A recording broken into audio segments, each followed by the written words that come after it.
Welcome to the January 26th City Council meeting, our opening ceremony. I am calling this meeting to order. Let us stand for a silent prayer, then the Pledge of Allegiance.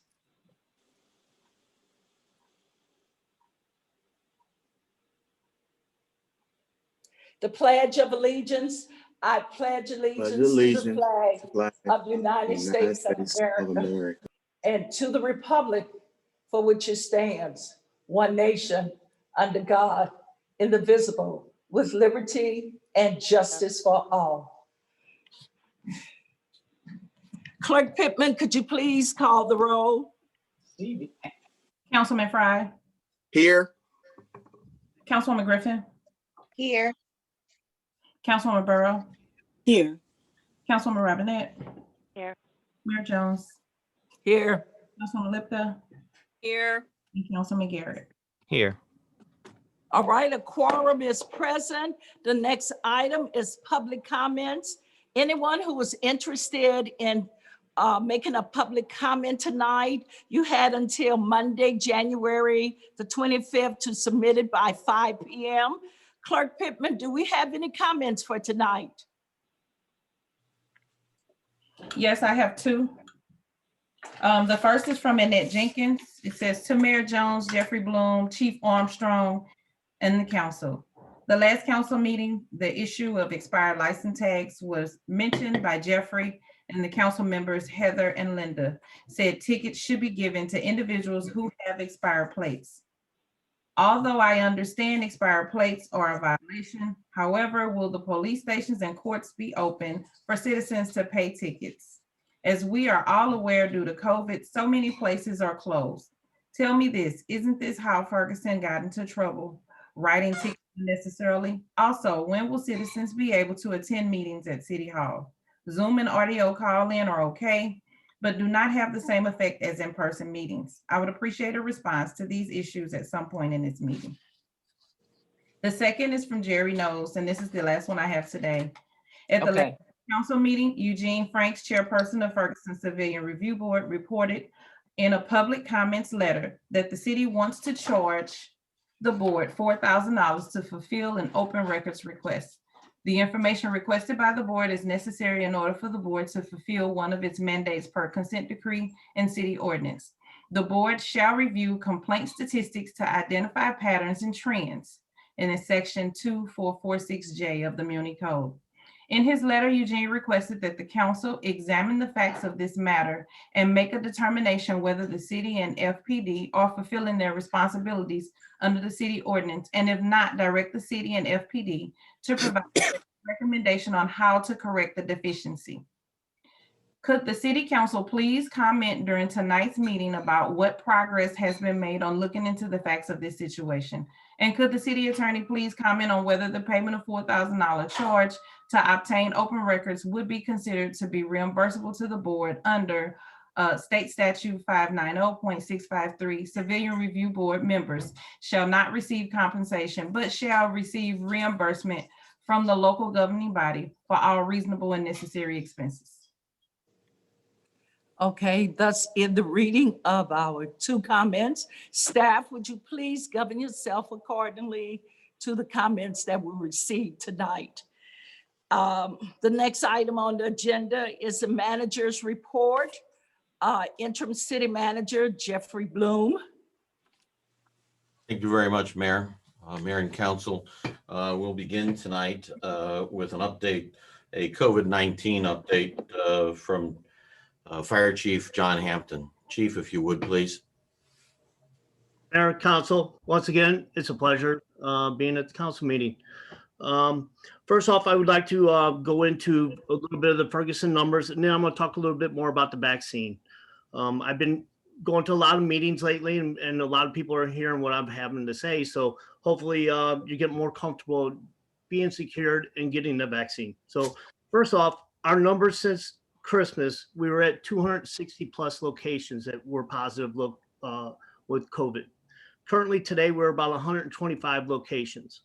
So this is stating that our mandates in St. Louis County is working, And once we do get our vaccines, everybody still needs to remember that you still have to wear your mask, wash your hands, and social distance. This won't be a time to relax once you get your vaccine. It's just, it's just another way of combating the COVID. Vaccines, this is going to be a hot topic for a lot of people. And we're trying to get more and more people to get signed up, registered for the vaccine. North County, we're some of the lowest numbers in being pre-registered for the vaccine. So we're trying to change that. So please sign up as often as you can.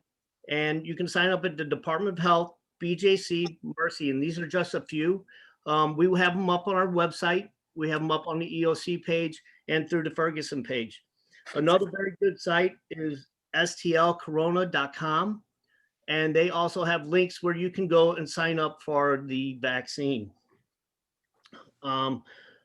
Just a couple facts on the vaccine. If you have COVID 14 days prior to your vaccine, your allotted time, do not get the vaccine. You will be asked that question as well. So let them know if you've had COVID within the 14 days of your shot. Also, if you've had a confirmed exposure in that same time period, do not get your shot. There are two types of shots out there. One is the Pfizer injection and the other one is the Moderna. Those are the two that we are working with currently in the United States. In St. Louis area, we're most likely going to get the Pfizer vaccine, and that is a 2-shot requirement with a 21-day in between vaccinations. The Moderna, if you do get it, is a 28-day period between the shots. Make sure that you keep the card that you get when you get vaccinated, because that will have the type of vaccine that you were given. You do not want to mix the two unless we necessarily have to. On your first shot, so there's a lot of myths out there, and hopefully this will help clear up some of it. On your first shot, you are 70% immune after 14 days of the shot. The second shot, you're 95% immune from 14 days after the shot. So in all, it'll take 5 weeks to be totally immune from the COVID. This is from the infection prevention director at Christian Hospital. So, and I'm just going to go into a quick process of how everything will work at a vaccination site. And it'll be real quick. First, you're going to sign up. Then you arrive about 5 to 10 minutes early once your name is registered and it's your time to go. You remind 5 minutes early, your temperature will be taken at the door. You'll do a brief medical history. At this medical history, you have to tell them if you have any allergy to drugs or any other type of allergy, because this will allot the time that you need to stay potentially after your vaccine is given to you. You'll once your final registration is done, you'll go back, you'll get your shot, and then you have about a 15 to 20 minute observation period. Now, this observation period is very standard for vaccines. I want to make that very clear to people. This is not something out of the norm. This is very standard protocol for the vaccines, any vaccine that is given today. Sorry about that. The only side effects that you're going to be really having is you will be sore on your first shot in the injection site and potential little soreness and raising your arm. Your second shot, you may develop a small fever. You'll have maybe a little bit more body soreness and arm pain at the same location. So once again, I mean, once we get the shot, we still have to remember to social distance, keep our mask on, and do the mandated things that St. Louis County has. Last night I was in a meeting with Proud, and a very good question was brought up. How do we know the masks are working? Well, if we look at our numbers and we look at St. Louis County and the mandates that we have, we can see our numbers of COVID have actually decreased. And also we can point out that flu, this is one of our lowest season this year that we've had recorded in the flus. So that's my update for now. If anybody has questions, I'd be happy to answer. This is Tony. I don't have a question. I just want to applaud the Christian Hospital process and procedures for the COVID shot today. I got my first dose. It was no problems, no hiccups, very well run. Everybody was on tap. The injection, I didn't even feel it going in. I have had no problems at all. Not even the soreness that they said might occur. I've not had that either. And just no symptoms. I just really appreciate your setting this up for us and keeping a check on what's going on, because people are very concerned about where we are. And you've done a fantastic job. I commend you for job well done. Thank you very much. I also want to point out, Brian Holcamp, who is chief of EMS, has sent me over a link that we all could be really useful for, tomorrow. It's Wednesday the 27th from 7 to 9 o'clock. It's myths versus facts on the vaccine. I will have a link up on all of our city pages. And then hopefully, if you have any questions or you're hesitant on getting the shot, then you go and listen. Chief, I got a question for you. Sir. Can you still spread the virus even after you've been immunized? That I will have to get to you, sir. I will. That's a good question. I will write up for you, and I will make sure that everybody has an answer on that. And I'm sorry to put you on the spot, because the only reason I asked is I heard from somebody just recently that the answer is yes. That Well, it is possible. I will reach out to my contacts, and I will have an answer for you. Hopefully tonight I'll have an answer, and I will send it to you via email. Okay, that'd be super. Am I on? Yes, ma'am. Just a little FYI, apparently Washington senator had both vaccines, had gone through the process of both shots and still got it. So that's 95%, not 100%. Yep. So he was in that 5% and he still got COVID after taking the vaccines.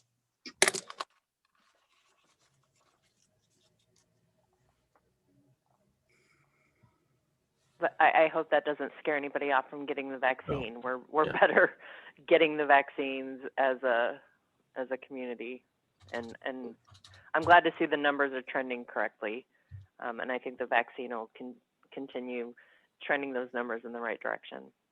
And I agree 100%. I don't want people to think, hey, I got the vaccine, I'm footloose and fancy free. No. You know, you have to wear that mask. You have to, after the first shot, you have to continue wearing your mask. After the second shot, Chief Hampton just said, you have to go 14 days before your immunity even gets close to 95%. And until everybody in the world is vaccinated and everybody in the world's done it, your 5% is still 5%. So you need to just, make it a fashion accessory, because it is now. It's something you're wearing for the next 2 years, 3 years easily. China's been doing it for years. We can do it. Yeah, just Okay. I also want to add that we are looking at getting vaccination centers in Ferguson. The mayor has helped out a lot on getting me in contact with the right people on that. And we've really made some big strides in that. And so hopefully within a week or so, we can announce some more better news on that. And the mayor can probably go into a little bit more on that with the vaccine as well. Well, the vaccine, what can I say, Chief? You have explained it all. I'm scheduled to take my vaccination on Thursday morning at Christian Hospital.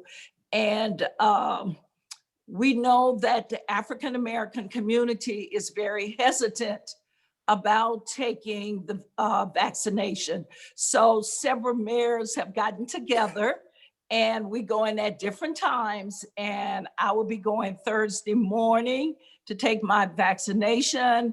I believe Channel 4 is going to follow me through the process. So the key to all of that is to build trust.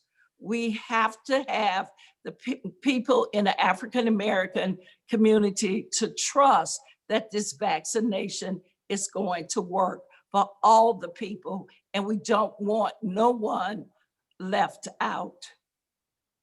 Correct. The mayor said it perfectly. We got to build that trust, and this is a step. Thank you. any other questions for Chief Hampton? Okay. Hey, I've got just one other item to follow up with you on. I did want to make sure that everybody was aware, and it really is an opportunity to reintroduce the subject because I think it's a very pressing subject. And last Friday, I was asked to make a brief, for me, presentation to the very first meeting of the task force. And basically, I was simply asked to provide an overview of the state of the city, first of all, and what I perceived as major issues. And I'm sure they'll be asking a whole lot of people about major issues. But it was also a point that I tried to make at the town hall some time ago as well. And that is that, you know, the most important, the most pressing problem facing the city today is the fact that we are in the position of a structural deficit. And for folks who don't remember, that's okay. A structural deficit is a situation where you find yourself, your revenues are increasing at a rate slower than your expenses. So what's going to happen is as those two lines go, that's a terrible thing, but anyway, it's as those two lines work over time, eventually the expenses are going to overtake the revenues. And at that point in time, you are going to really be bleeding cash. We're not there yet, but this year is going to be proving to be even with the CARES Act stimulus money is going to prove to be a little bit challenging. And so I would tell you that equally important is the fact that, and I know I preached this for the last 13 years now, is that, you know, we have very little control over our revenues on a day-to-day basis because our revenues are based upon laws, and laws don't get made or change every day. And so consequently, revenues are pretty well stuck where they are. The other issue is that, you know, if you think about it, and you look at these numbers every year, revenues are going up by something less than 2%, generally about 1%, somewhere between 1.5% and 2%. In the last 10 years, the CPI rate provided by the State Tax Commission for property taxes, you know, has rarely gotten above 1.5%. And so, you know, what that really means is that in addition, you know, we don't have any significant additional sources of revenue. And so we will continue to move forward through time with you know, our revenues not increasing at a great rate. But there is one solution, and that solution is we need to find a way to transition the fire department to a fire protection district.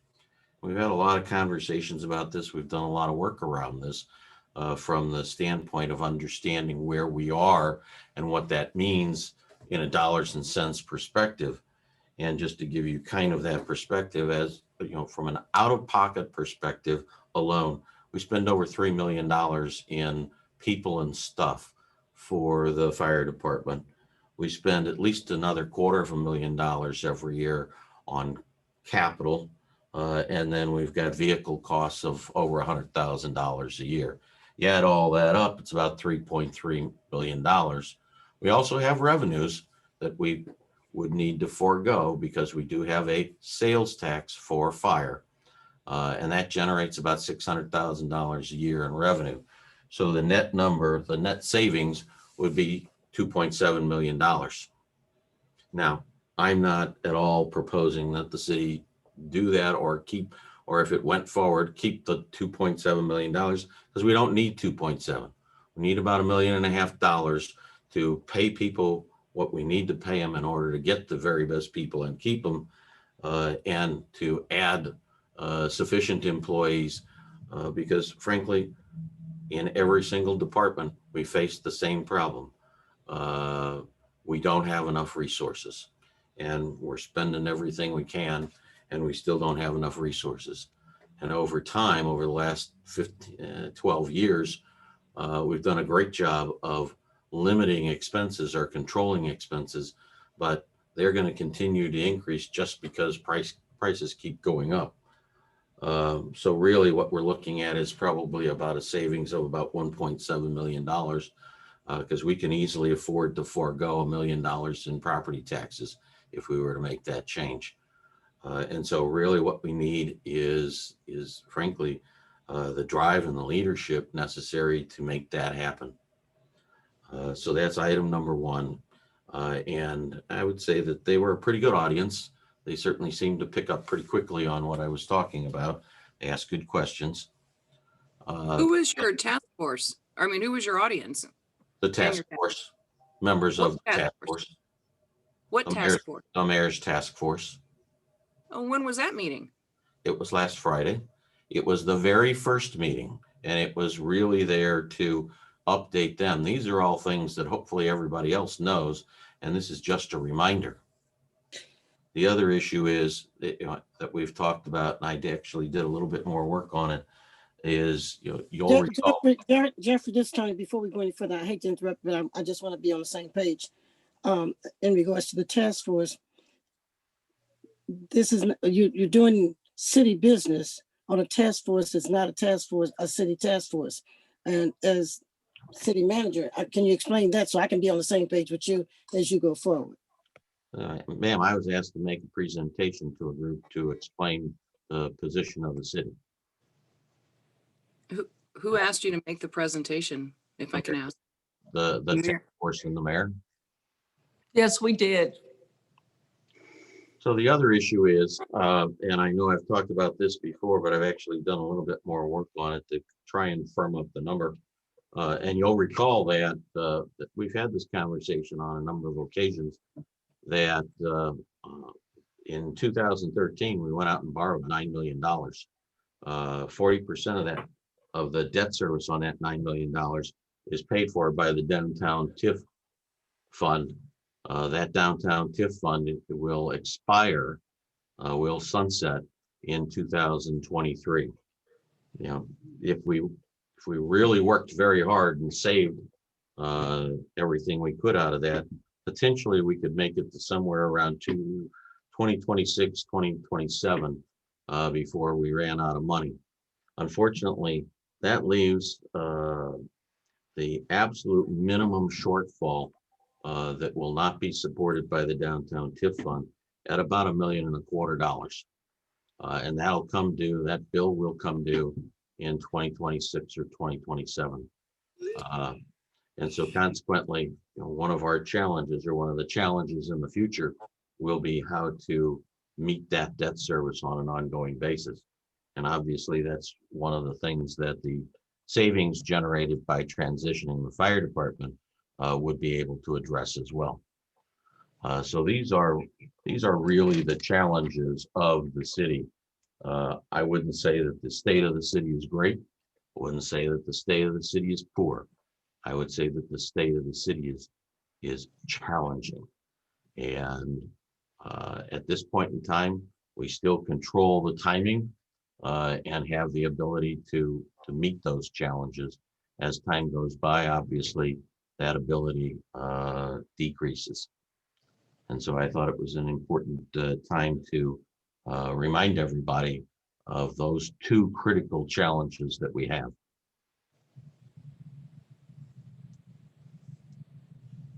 Any questions?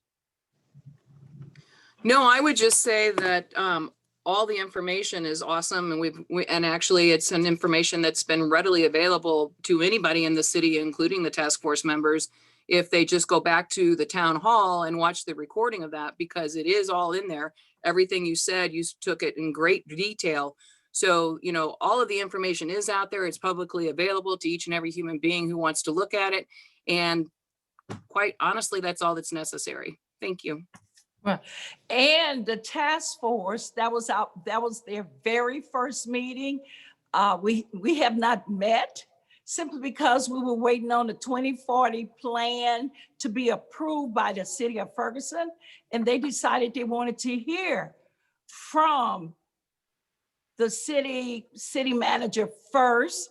The second meeting coming up will be late February, maybe the 1st of March. And we will be inviting the city council. The task force is very open and they are here to support the city of Ferguson. So we have a timeline and we started the timeline with the city manager first, next going to the council, and then we're gonna start looking at the 2040 plan and break down into subgroups.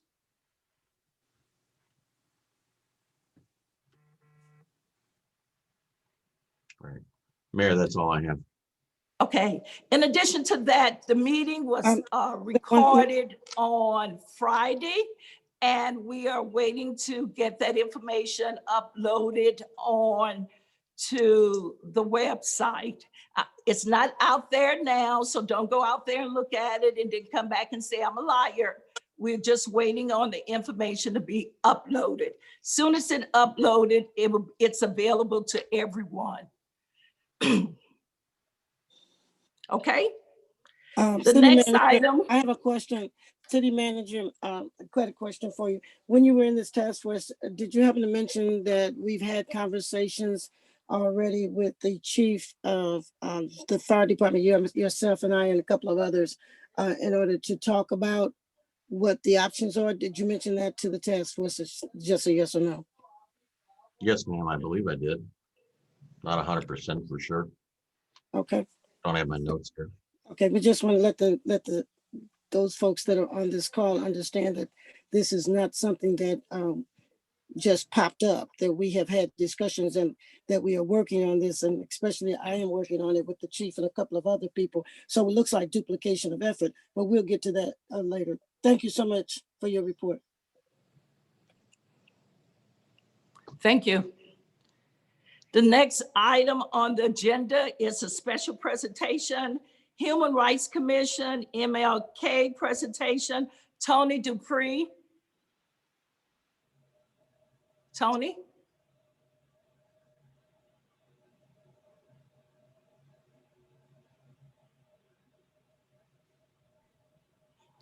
She's on the meeting, so I'm not exactly sure if maybe she's having some trouble, so we can't hear her. I don't see her picture, but I do see that she's here, so I'm not sure.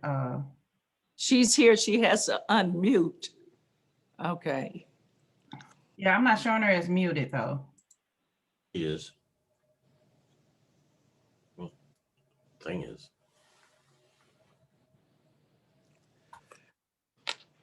Byron?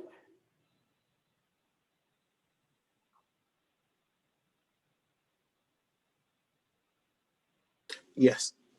Could you text Tony real fast and let her know she's up? Oh, here she is. Okay.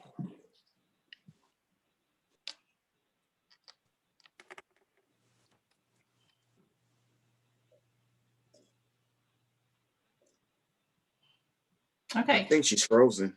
yeah, I know we have another presentation too, so if maybe we can just try to contact her and flip them. Okay, we can flip them for the sake of time. Our next special presentation is Ferguson News publication, Tony and Bob. Hello. Hi, guys. Can we refer to them by Hello. their proper names, please, and introduce them properly? That's what I have, Tony and Bob. I yield to you for the introduction, Linda. Sure. This time I'd like to introduce to you Tony Lanero, Bob McGartland, and then also sitting in as our city editor to the new newspaper, Gary Nadeau. Thank you.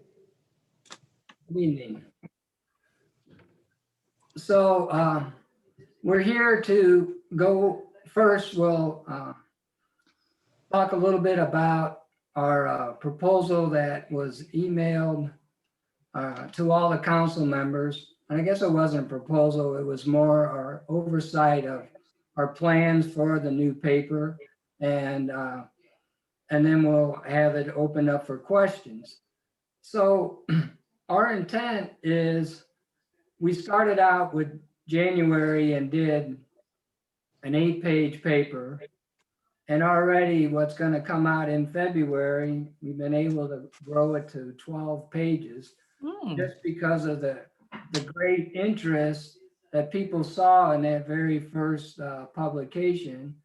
And everybody's, more people stepped forward, wanted to write articles, got a few more advertisers, and even some other outside news from other parts of the communities come in, wanted to place it in our paper. So that interest is there. We have tremendous response from a lot of residents being able to get the paper and read it, and that is continuing on. Well, we really find that we see this as a publication that's going to continue to be the positive PR for Ferguson. And, a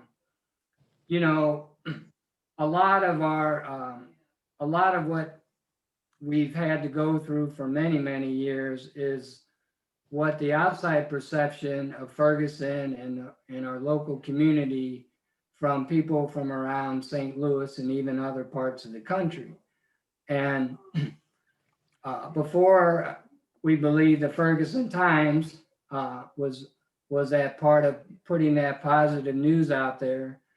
And that's our intention too, is that people that would come into the area and pick up a paper and they can see and read about all the good that's going on. They can see what the city of Ferguson is doing for the residents. They can see the businesses, what's going on with them, the community events, everything else. Is going to be a continual spotlight that we're going to promote promote Ferguson. Our name, and it will be out in the February edition of the paper, but the name will have the word Ferguson in it because this is representing, first off, our Ferguson city and community, and getting and our intentions of getting the surrounding communities involved. And I'm going to let Tony talk a little bit about his vision there. Yeah, and I'm gonna back it up all the way to about 22 years ago. Ferguson Focus had ended. My brother Joe thought it'd be a big part of Ferguson, the newspaper, and he was just coming up. We're getting ready to open the coffee house, as a matter of fact, in April of 2000. So he went to Bud and Dorothy Sider, and they agreed, yeah, we'll do it, and he funded it for a while. And so we thought we had 2 years. Dorothy had came to us, and I know she had came to you guys in December. Hey, I'm going to do it. I'm not going to do it. I'm done. I'm going to do it. Regardless, we thought we had another year to work on this, and we have been working on it for a year for takeover. So we had to pretty quickly over the past 2 months get our group together that said, yeah, we want to be a part of it. And they're all Ferguson residents. Some of them are lifelong Ferguson residents. And they see the need for this because Dorothy instilled positive news for Ferguson. And it's only, you can go through any article over the past 21 years and it's all positive. And it's brought a very good vibe to not only our constituents here in Ferguson, but to people surrounding, because this does get mailed, not a bunch, but we got 2,000 copies going out to other addresses outside of Ferguson. And as a matter of fact, just a short note, I somehow missed one. It was a post office outside of Ferguson. They called, where's my paper? Regardless, we want to keep this going. Now, with it being thrown on us in a matter of, we had a little more time. Our idea was we'll be able to get the advertisers and some outside communities to get involved in this so we can kind of unite a little bit to the bordering communities. And then the paper would be self-sufficient. And what we ran into was, well, we're done with the paper. You guys take it, and we were kind of left with it. So we're going to make a go at this paper. We understand that our part was budgeted through the fiscal year, not our part, Dorothy's part. And all we're asking is to keep that going till the end of the fiscal year, so we can keep this fiscal. Fiscal. So we can keep this publication going and let it grow and keep the positive news in Ferguson and also the advertisement for our businesses. So can I ask a couple questions? Are you ready for questions or?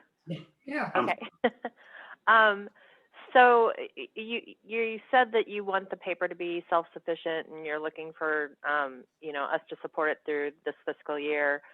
How is the business model changing so that you can make it self-supported? The model of free newspaper to 2,000 plus homes is not a sustainable model in any sense of, like, nobody does that anymore. So I guess I'm just, are you going to have a subscription-based thing, or are you going to have where people can donate and the delivery will continue? I want to make sure you guys are set up for success. And I know there's an online version as well. So how are those two going to work together, or are they not? Or, those are my two big ones, the business model for sustainability and the online version. Sure, both great questions. Well, on your first item, the Ferguson Times has literally been ran by one person for quite some time, with help of family and friends and some volunteers. What we have done is we hosted a fundraiser for the Ferguson Times almost a year ago to the date at the Savoy Banquet Center. Got an email list, and a lot of these people have come on board, and we have a lot more coming on board who are not only willing to hit the streets and already have for sales on advertising, but to get articles and different things. So on that sense, we have almost a newspaper staff right now doing the different things, where it was 1 to 3 people per month, and they're bought in as Gary Nadeau. We wouldn't be doing this without him. So that's our idea, and we've already increased our advertisement dollars, a little bit. It's going to go up a lot more in March, a lot more in April. So that's how that free publication can still be offered to our 9,000 households and then outside, and it's even going to grow. But that's how that's going to be free, is through advertising dollars to people who are bought in. On the second. And donations. And So we're working on that. But also the second point is the online publication. That's not on our agenda. So as far as shared items or anything, we're going to stick with our motto in the publication, and then that'll be something separate for the digital world. But we will be, with our name coming out, we're close to finishing our website. So our edition will be also put up on the website, so it can be viewed there, just like the Times was on the City Walk website. So, yeah, and that's one of our selling points. We're going to link all our advertisers online, Facebook, Twitter, and on our website. Does that help, Heather? Answer your Yeah. But getting back to what the city's currently providing you, that's a big chunk of change in the city's budget. I'm looking for how are you think you have enough sorry, my words are gone today. Advertisement help to cover the city's cost for the following year? Is that your intention? Well, I think the intention is that the city would we would have this partnership with them, that there would still be some financial consideration coming to the paper in printing the pages in our paper. So if we can increase our other revenues in that direction with other resources, then come the next budget, it's definitely time to be able to reconsider what these pages are worth to the city. Right. It would be more of an advertising contract, than a stipend. as far as the city's concerned, you know, if they were willing to, you know, keep advertising in the paper. Got it. So basically, in our budget line item, we would be changing the wording quite to a certain extent, correct, Jeffrey and Lexi, in the sense that instead of it being a what is the word I'm looking for? Help me out, Lexi. You're the word person. Huh? A stipend? No, that's not what I would, but anyway, in the years past, we've given a certain amount of money in our budget to the Ferguson Times to maintain their establishment and their existence. This would now look more, instead of us wording it that way, now we're looking at a partnership with the paper, with continued advertising for the city, because the city put a lot in that paper in the years past. They have the Parks and Rec listing, they have the mayor's editorial, they have all these other, different things. They were kind enough during elections to work with candidates who are running, so these are all part of that agreement that was historically a source of finance for the paper. What we're saying, what I'm hearing now, and gentlemen, you can correct me if I'm wrong, is it's not so much a source of finance to maintain the paper. It is now a source of one of the main advertisers for the paper. And of course, that being said, advertising supports the paper, but that doesn't mean Ferguson's supporting the paper. It means Ferguson is a contributing main advertiser, and we have to budget that advertising dollar into our budget come 2020, 21, 22. Okay, so what I heard earlier was that we were asked for the current fiscal year to provide the same level of funding. I'm talking about the next fiscal year.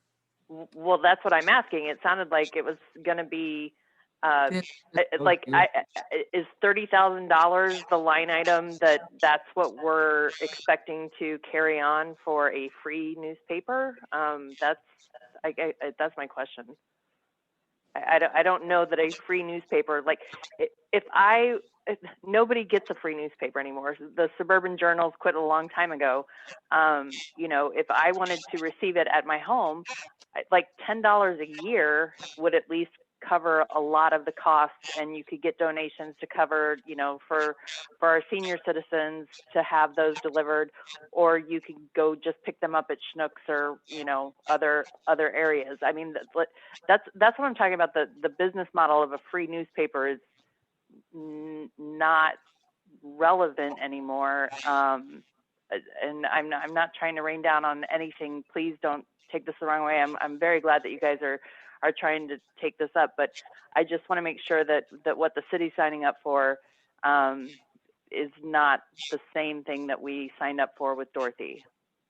It's not. Let me, for right now, we're just looking through the fiscal year. We're not, whatever may happen in the, to advertise in the newspaper would be completely separate. As far as being a free newspaper, it's been a part of Ferguson for decades. We feel it's unique, and we feel a lot of the constituents in the city feel it's very unique to our city. Kind of what Bob was touching on earlier, when somebody comes into our city from Berkeley or anywhere else and gets one of those newspapers, it's always positive news about our town, about our city. So and to me personally, I'm not looking for the city to support this newspaper forever. We truly feel that as of June, this paper is going to be gliding on its own. It's going to be back up to 24 pages, and it's going to be in surrounding communities. So it was just kind of bestowed upon us, and we want this to happen. This needs to happen for our city and for the positive news for our city, for everybody. Can I add one thing? Yes, Gary. That we've started an advertising model we didn't have before. Dorothy was putting in a lot of stuff free. She was just letting it go. So nonprofits were going for nothing.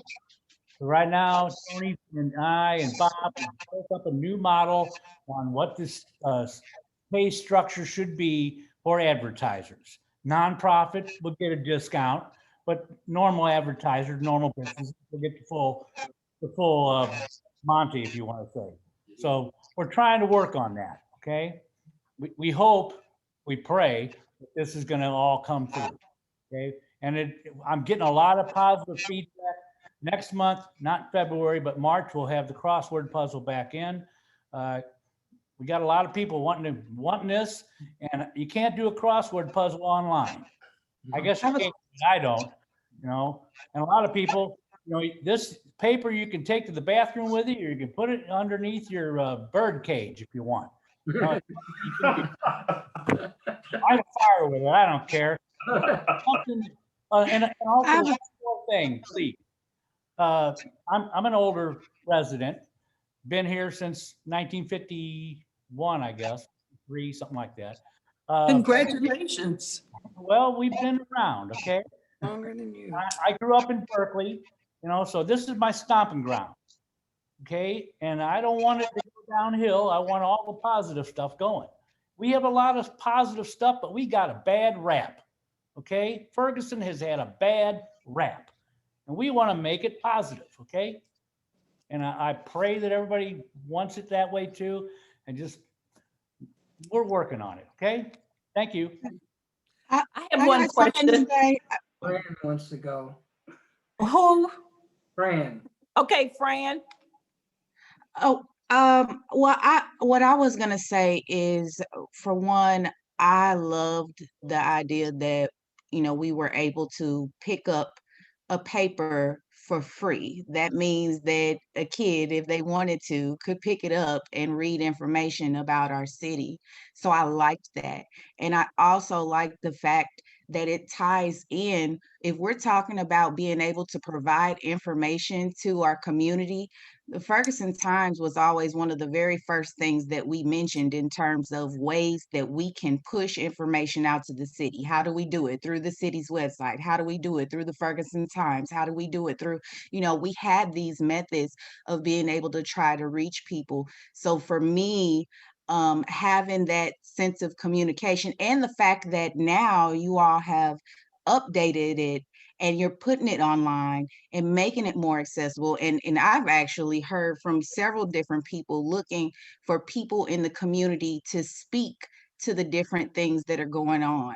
And I think that makes us more rounded. I would hate to see something like that go. I did have a question about the amount of papers that you were talking about distributing.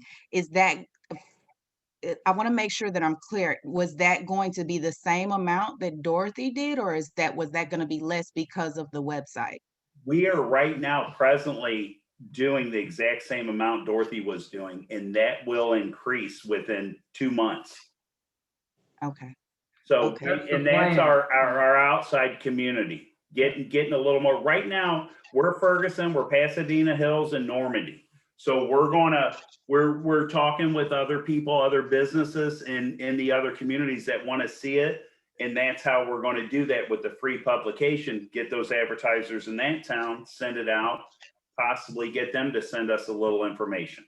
I got people in Bell Fountain Neighbors in Glasgow Village looking at it. So I'm gonna be honest with you guys, because I'm hearing the hesitancy, and basically the gist of it is our budget is tight. And so, you know, with one newspaper going out, of course, they're going to be looking at ways to be able to cut. So hopefully there's something that we can do in terms of being able to help be able to provide the information to the community and be able to assist us in what we need to do to keep the city afloat. So I would be open to it, and I would just say thank you for taking this task on.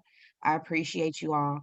And I'm sure the residents, I'm sure the residents that look forward to the Ferguson Times every time it comes out, like, they are appreciative of it as well. Thank you.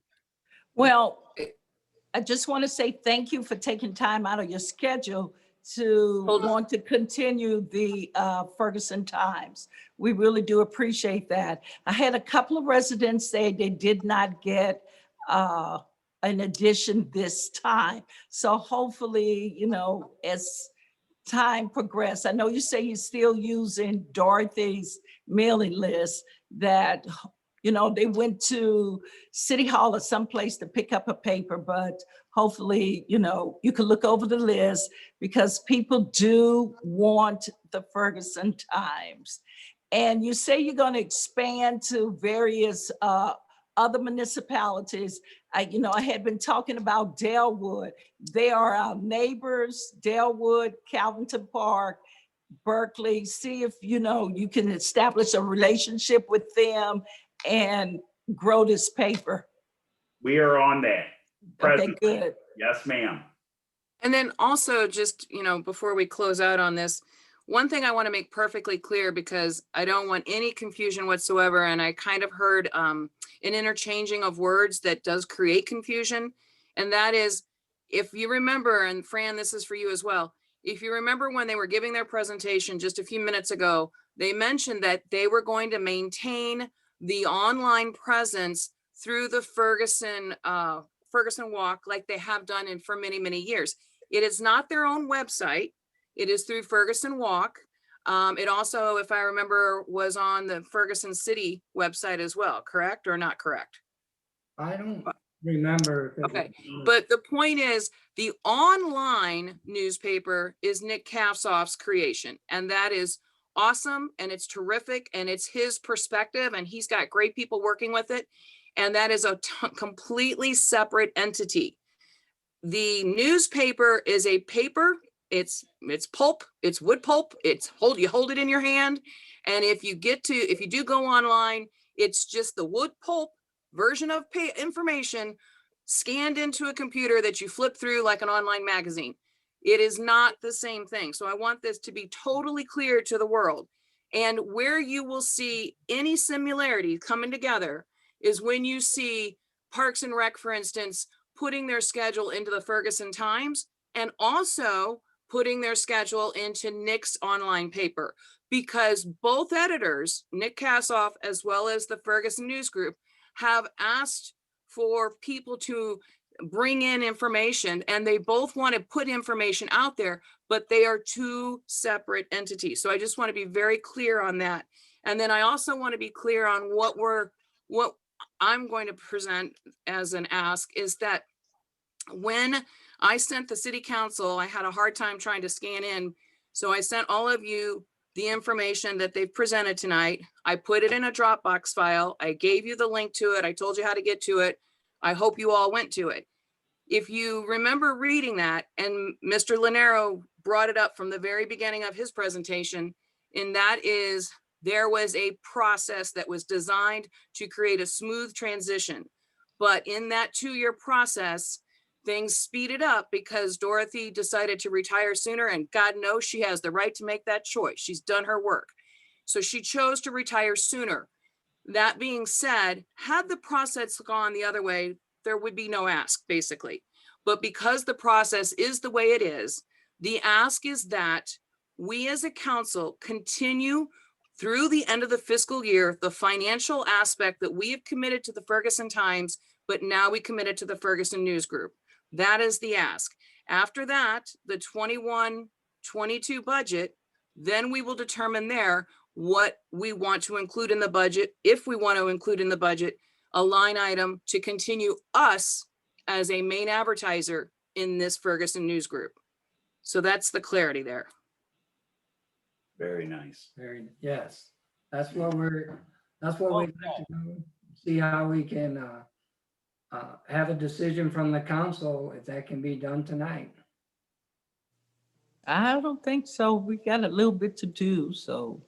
There is a process, Mr. McGartland, but we can start the process. Okay. We appreciate all the time. We Right. appreciate all you guys on everything, not just this matter. Yes. Mayor, thank you for your article. I got that on time. Thank you. Appreciate it. Yeah, I try my best to make certain I get it to you on time. I appreciate the reminder. Thank you. I appreciate you sending in the stuff for the candidates. So I got that in there, and I got Parks and Rec and stuff. So that was nice. Thank you very much. You're welcome. Any more questions? If not, we thank you for the presentation. You have anything else closing, Linda? No, I will bring it up during new business. Okay, thank you. At this time, we will have our other special presentation, the Human Rights Commission, MLK presentation, Tony Dupree.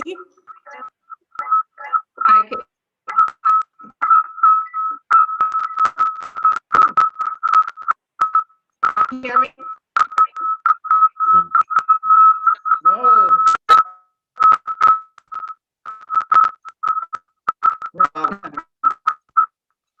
Mr. Garrett, can you tell her what's going on? Her mic is feedbacking, her sensitivity on her Yeah, mic. there's because of your call. two speakers on, so like the computer and the phone, or the computer and an iPad.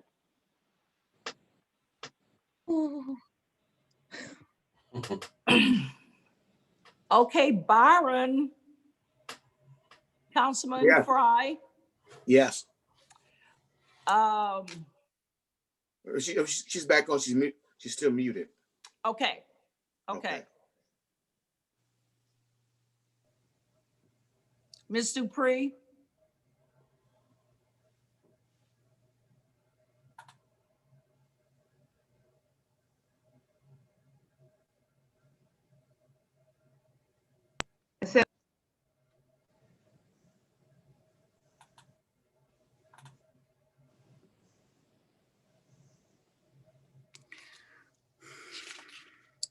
She's on me.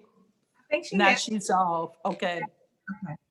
because I think she had something prepared. I can see if maybe she can send it, and then see if maybe.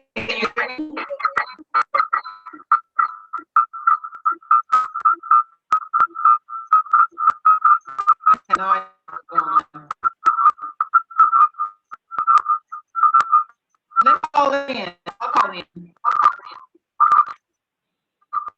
Because Does it's she want not to share working. her screen with you, Octavia? No. I'm trying to find it so I can read it, she's jumping all over the place. Okay, there we go. Can I suggest she give us a call in?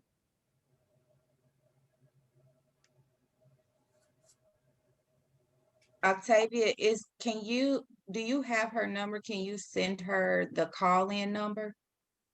Yeah, I'm gonna try to reach out to her. Give me just a second. Let me try to reach out to her and see if maybe she can do that, or if she wants to, because I thought it was something that she had prepared. If she wants to send it to me.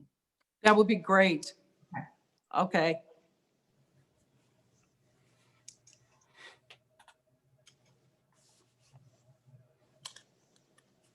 So I don't want you guys to, if you want to move on.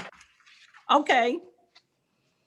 Okay, let's move on until we get MLK presentation back online.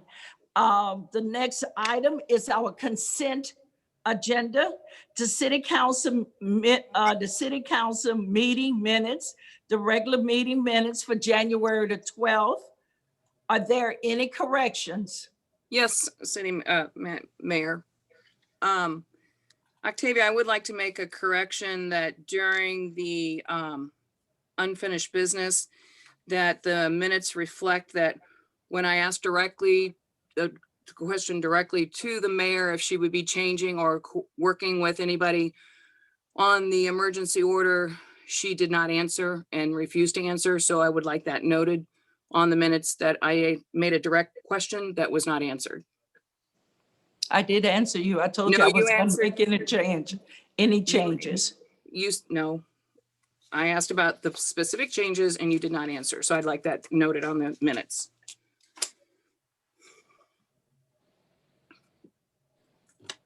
Okay, so what I can do, if the council agrees, in this particular section, I can go back and do that particular section verbatim, if the council agrees to that. You I would can. agree with that. That works for me. Okay. No. That's fine. I was not present. I'm okay with that. Okay, so then what I'll ask tonight is that we don't, let's postpone it to the next meeting to give me a time to transcribe that section. Okay, Thank you. okay. We don't have any boards and commission meeting minutes. The next item, Mayor, we have an application in for the library commission. It was dropped into our Dropbox a week or so ago.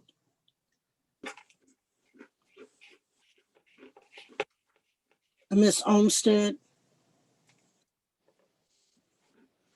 I did see it.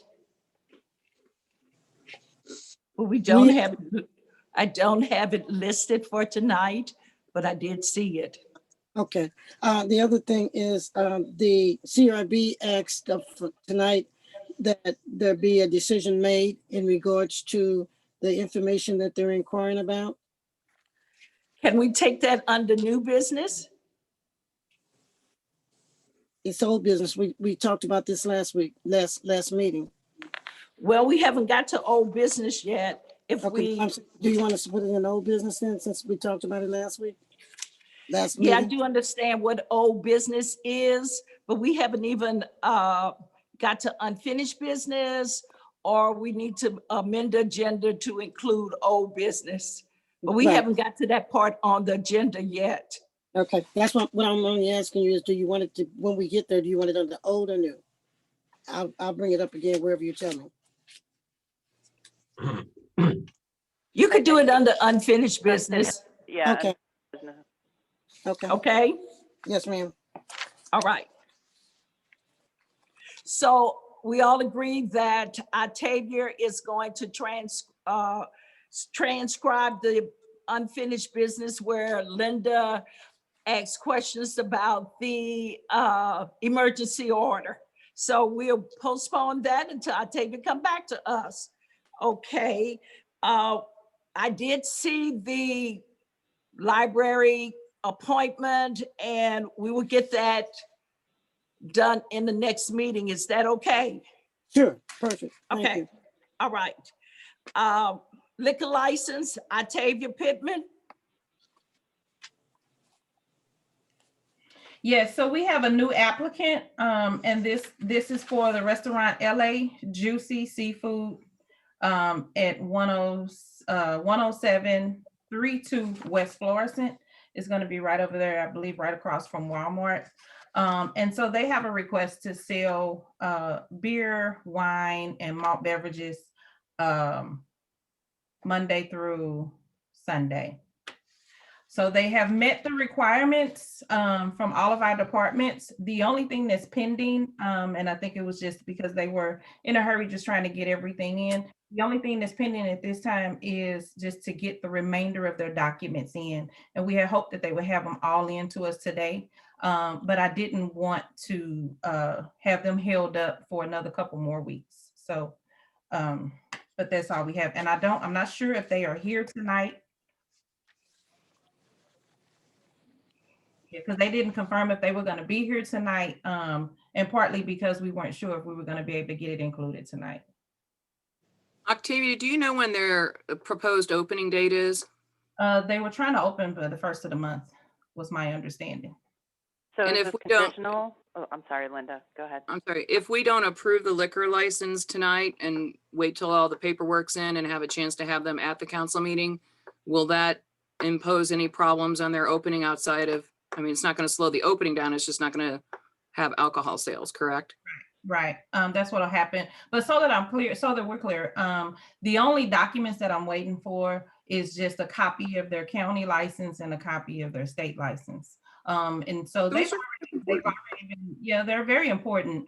I do have the application from state, but I don't have anything yet from county. But all of the other documents and everything are in.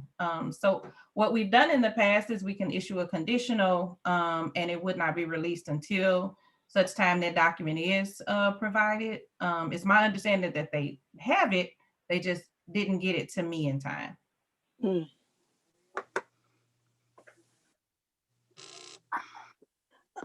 So we're approving a conditional.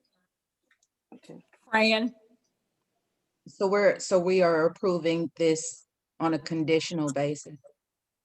No, that's a proposal. Yeah, I would, there's something that we've done in the past. However, when we're talking about the SOP that we want to make standard, then I would say there's no time like the nighttime. So let's do it now to make these sign. I think it's too important going forward to do conditionals when when they can wait. I think they should be able to wait for, this is too important, I think.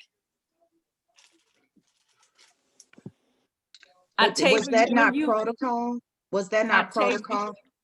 Go ahead, Fran.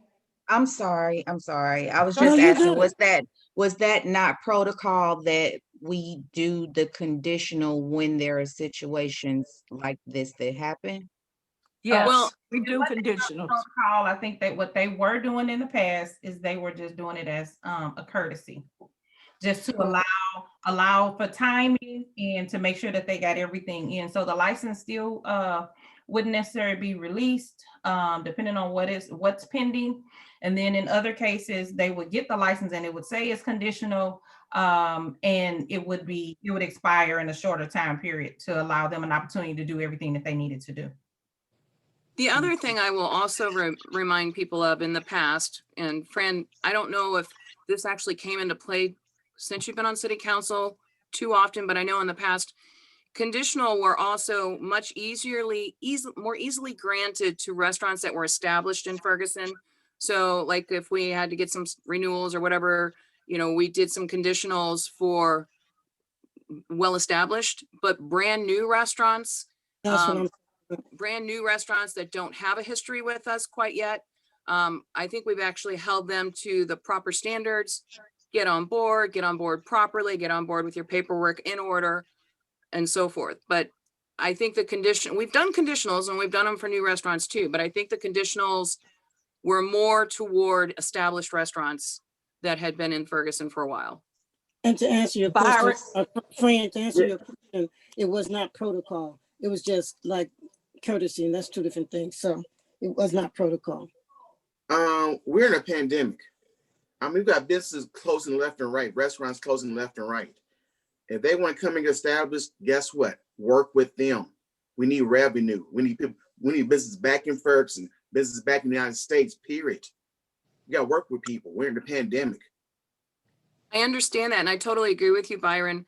My concern is that when it's state license and county license, those are two really big pieces of paperwork. It is. I definitely agree. That's why I think the one that Octavia mentioned were the conditions, meaning they do not get it until they get the proper paperwork, would be suiting for this situation. And I think if we have done it in the past with other businesses, then that is a standard procedure.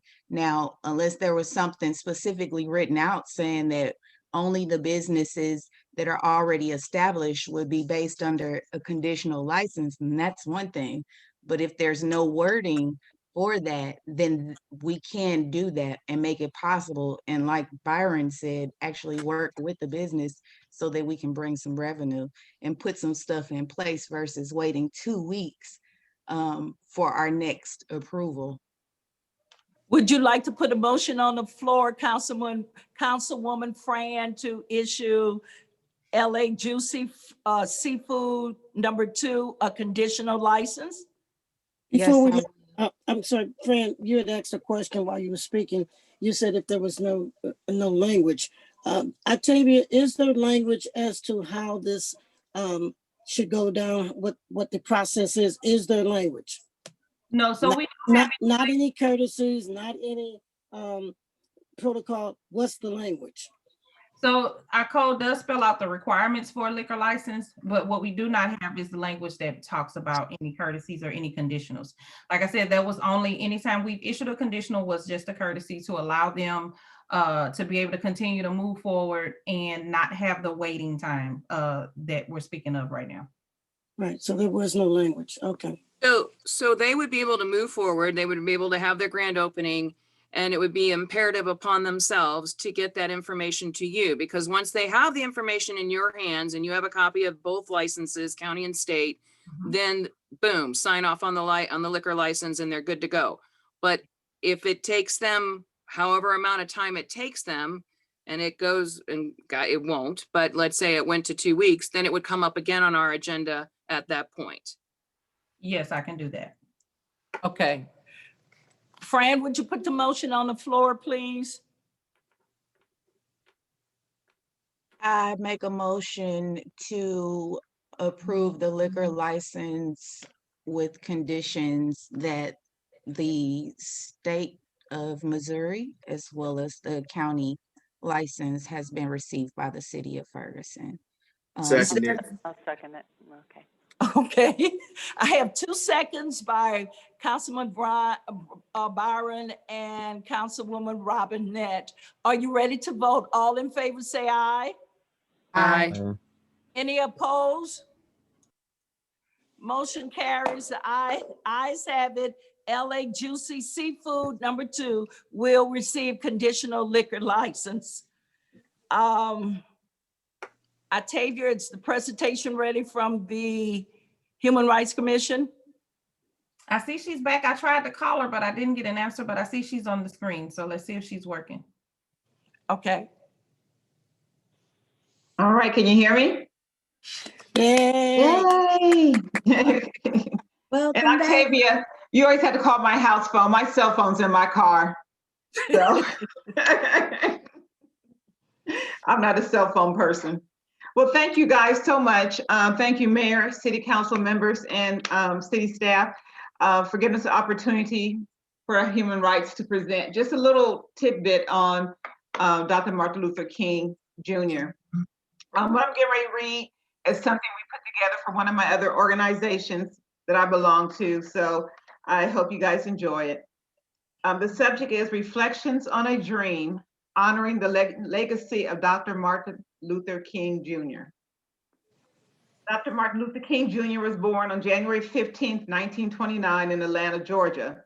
Both his father and his grandfather before him were pastors of the renowned Ebenezer Baptist Church, a church known for civil rights activism that is currently shepherded by a very familiar name, if you don't know, Senior Pastor Raphael Warnock. Preaching was in Dr. King's blood, so was standing up and speaking out about the inequalities faced by Black communities. And to his honor, his legacy, we must do the same. In fact, Dr. King said, our lives begin and end the day we become silent about things that matter, and equality matters.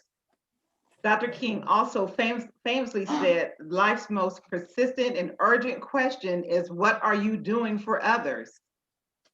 And it is that quote that I believe it references Dr. King's legacy, and that also speaks to who we are as public servants. That quote tells me that Dr. King will be happy that the day we dedicate to his memory has been given the title, A Day On, Not a Day Off. While Dr. King never held public office, nor was he a public servant, as we are, we know he dedicated his life for the public good. For all the good he did, we know he is more than deserving, but I have often wondered how he would feel about having a day in his honor, and even all of the streets and schools that are named after him. Well, we can guess what he would be flattered. I believe he would be pleasant only if these honorariums led to a lasting change for racial equality. And I hope we will keep that purpose in mind as we honor him today, the need for lasting change towards racial equality in all aspects of life. Because if a pandemic alone wasn't bad enough, it also served to highlight continued inequalities in health, economics, housing, and indeed in policing. It shows that we still have work to do to bring his dream to reality. As we reflect on his legacy today and listen to recordings of his speeches, we will all be reminded of Dr. King's dream, a dream rooted in the American dream. speaking about inequality in all allegories, we will be reminded that he dreamed of that day when every hill and mountain shall be made low, the rough places shall be made plain, the crooked places will be made straight. Like the kid in the back seat on a road trip asking, are we there yet? We know that we are not. But like Dr. King, we must be collectively committed to equality. We must have faith that we will be able to transform the jangling discords of our nation, which we indeed recently saw at our nation's capital, into a beautiful symphony of brotherhood. May God bless all of us on this day of service. And that's what we just want to put before you for the Human Rights Commission, letting you guys know that, being on part of the Human Rights Commission, we partner, we have a lot of things to do with what Dr. King stood for. So we're really excited about the new people that came, that signed up for the Human Rights Commission. I am now the most senior person on the commission since I've been with it since 2014. So looking forward for us to expand and getting out there in the neighborhoods and out into the city, so we'll be able to make a difference.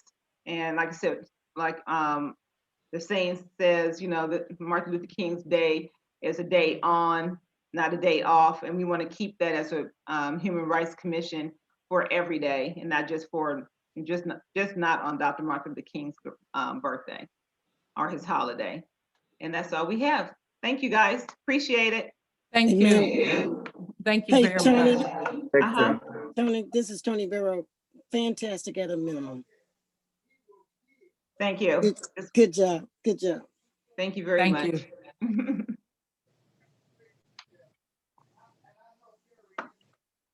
Okay.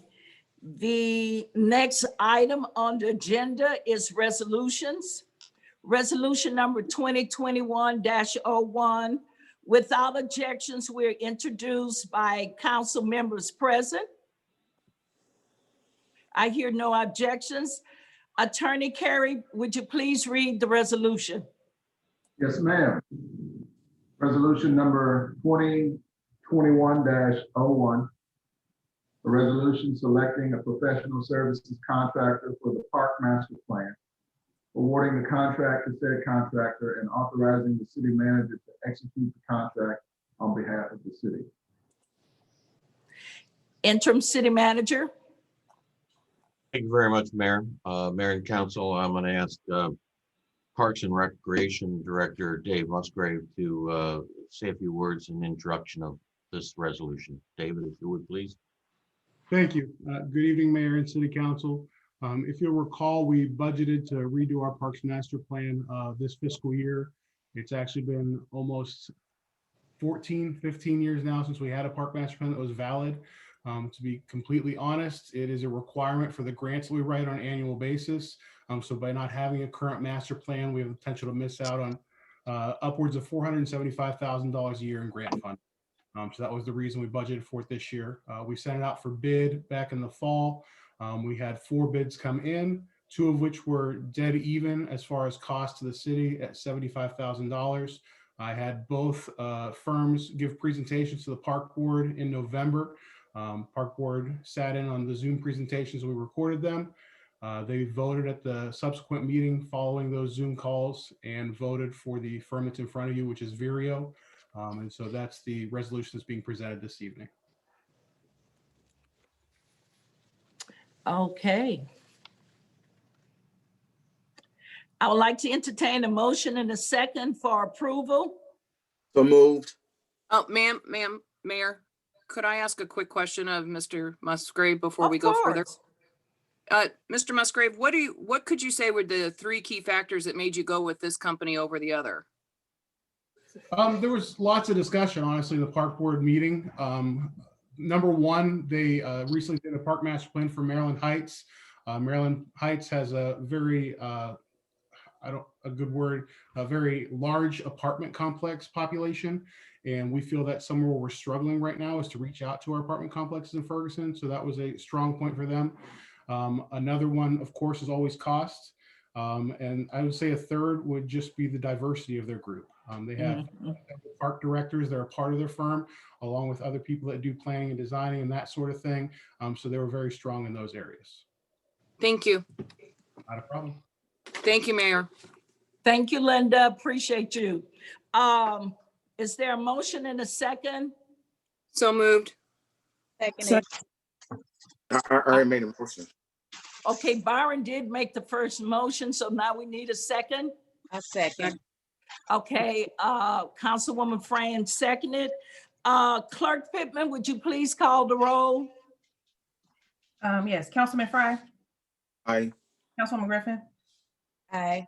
Councilwoman Burrow, Aye. Councilwoman Robinette, Aye. Mayor Jones, Aye. Councilman Lipka, Aye. Councilman Garrett. Aye. Resolution number 2021-01 passes. Next, resolution number 2021-2, without objections, will introduced by council members present. I hear no objections. Attorney Carey, would you please read the resolution? Yes, ma'am. Resolution number 2021-02. A resolution authorizing the offering for sale of general obligation refunding bonds. Interim City Manager. Thank you very much, Mayor. Mayor and Council, I'm going to ask our Finance Director, Lexi Miller, to introduce this resolution and give you some background as to why it's here. If you would, please, Lexi. Can't hear you. You're on mute. Unmute. Unmute. Okay, I'm working on it. Sorry. Thank you, Council, for the opportunity. Thank you, City Manager Bloom.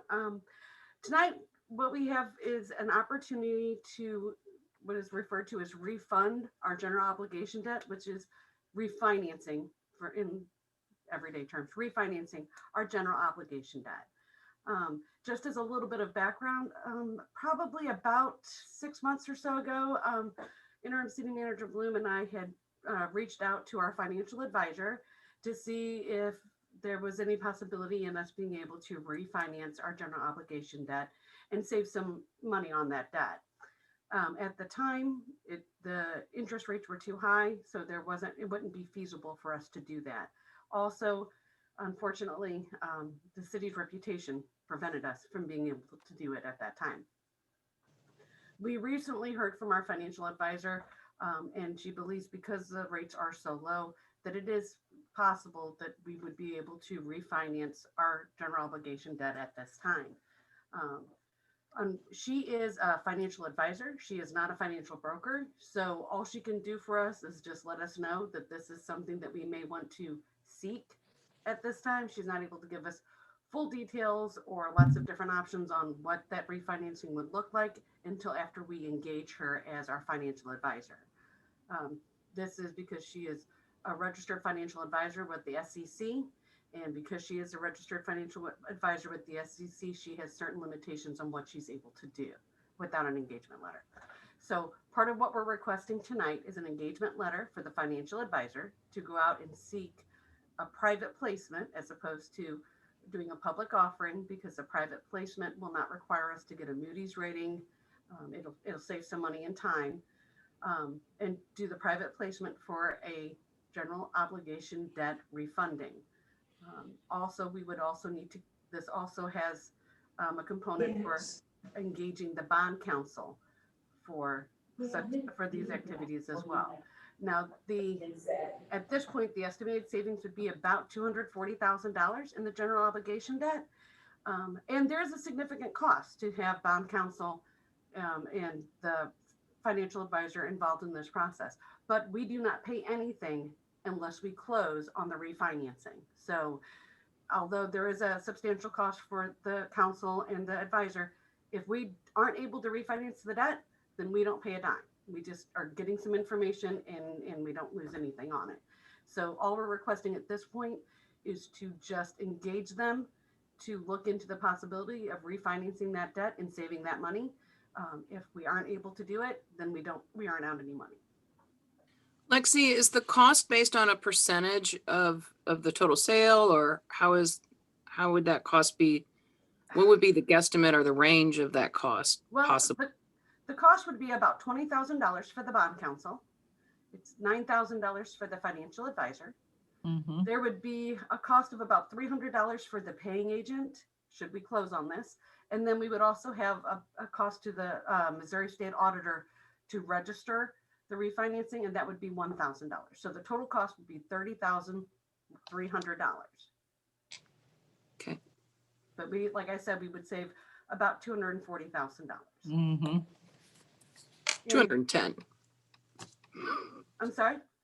Oh, yeah, 210. Well, yes. But also, once we have the financial advisor on board, we can also look at exactly how much that is. I mean, this is just a guesstimate based on rates that are out there. We might be able to get better rates.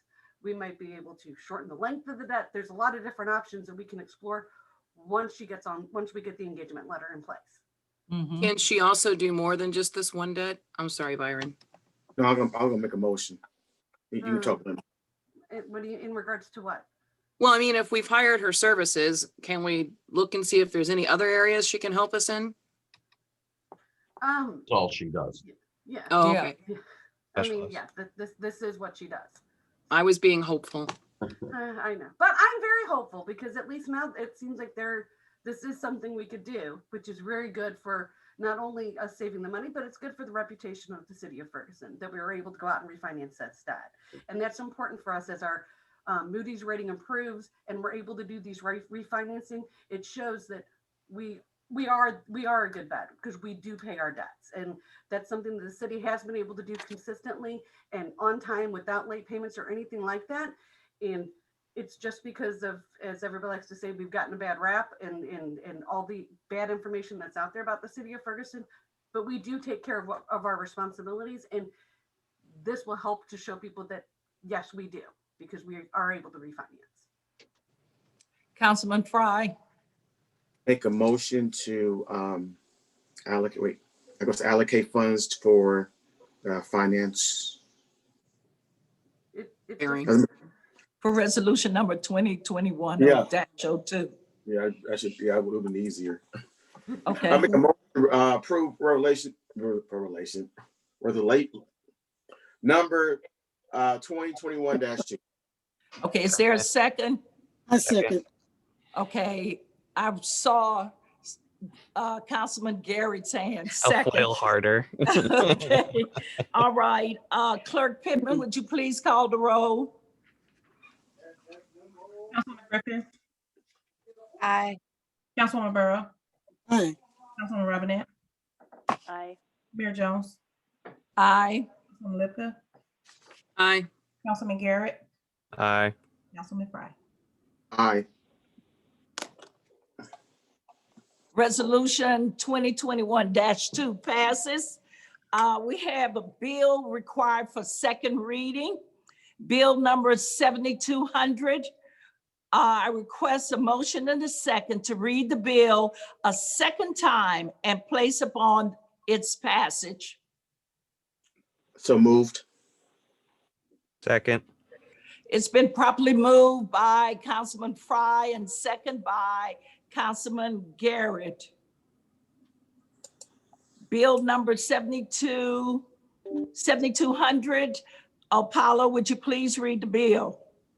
Yes, ma'am. Bill number 7200, an ordinance of the city of Ferguson, Missouri, adopting a new section 2 relating to criminal background checks. Interim city manager, please. Do you have anything to add? No, I have nothing to add from what I said earlier, that this change was requested by our service provider, the FBI. Any council member? I hear none.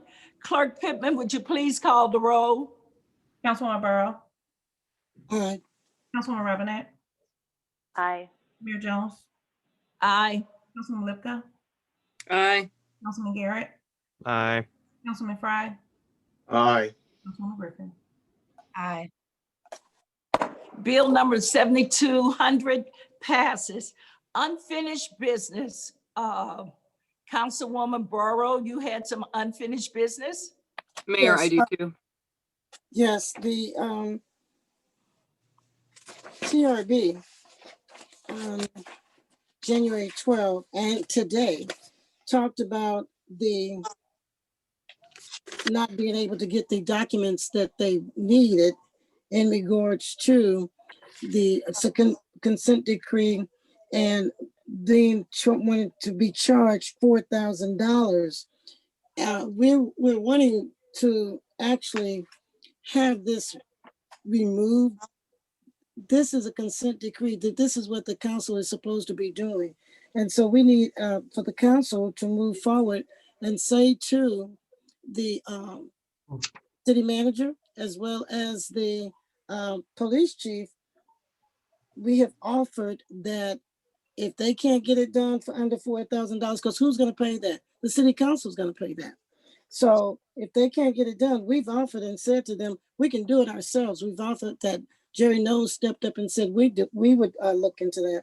So we need for the council to give approval for that to be done. Well, if they got to do it themselves, or if they're too busy, shorthanded, whatever the reasons are, it has to get done. So I'd like to ask the question. I cannot even imagine why we would charge the CRB for documents necessary for the review. I mean, that's pretty much what they're tasked with doing. The Civilian Review Board, that's in their purview, and I don't know that we would charge any other commission or board the cost of researching, data and staff's time. So this seems like and I may not know all the details. So Jeffrey, I can see you're ready to jump in. So I'm just, it surprises me that a board or commission would be charged something like this. Okay, interim city manager Jeffrey Bloom, and then we'll hear from attorney Apollo Carey. Thank you very much, Mayor. To answer your question directly, Councilwoman Robinette, there's only one person who can do this job, and that's the chief. The CRB has asked for a substantial amount of work. We estimate that amount of work to be up to easily 80 hours of his time. If the chief were underutilized, I would absolutely say that should be done. We have previously represented that when the captain of professional services is finally engaged, then that will be his or her first duty. But the other issue is that the CRB has requested detail records going back 10 years. And quite frankly, from a personal perspective, I see this as a comparison of apples to oranges, but it's a relatively it's a relative issue with respect to whether or not this has any value, because the requirement is that the board shall review complaint statistics to identify patterns and trends. The world that we lived in 10 years ago has nothing to do with the world we live in today. But maybe it's a useful endeavor, maybe it's not. And when we have that person on board who would have both the expertise as well as available time, then that's the person who should be engaged to do this. And that's what we're waiting on. I'll come back on one thing with you, Jeffrey. First of all, this personal shouldn't even come into play in this. This is all business. So your personal opinion, I would appreciate you leaving that out. But the other thing is, the world that we lived in 10 years ago is how we got to this world today. So that's very much relevant. And so you can't live this future without that past. And so when we talk about when that person come on board, when we talk about patterns, when we talk about analytics, we have to get that information, because if we had a situation, say about, let's just talk for just a second about George Floyd. If we had had that information already, that those type of maneuvers were being done and what that would cause, then we wouldn't have that situation. We have to go back to the time of what was happening to cause these patterns. It wasn't just a 2014 or 2020 that caused all of these problems. That's the reason why they keep going back and updating training and the sort. So that being said, this commission differs with what you think. And so we're asking for, we were put to do this job. We and you know, we don't just do this by the week. We work on this every day. All of us are working every day, and this is serious work. And we don't even know when that person, he or she might be, may come on. So we keep putting this before you. And so we want the council now to take a stand and say, we need this done. It's stalemating. I Wait a minute, let Apollo. I would. Okay, Apollo.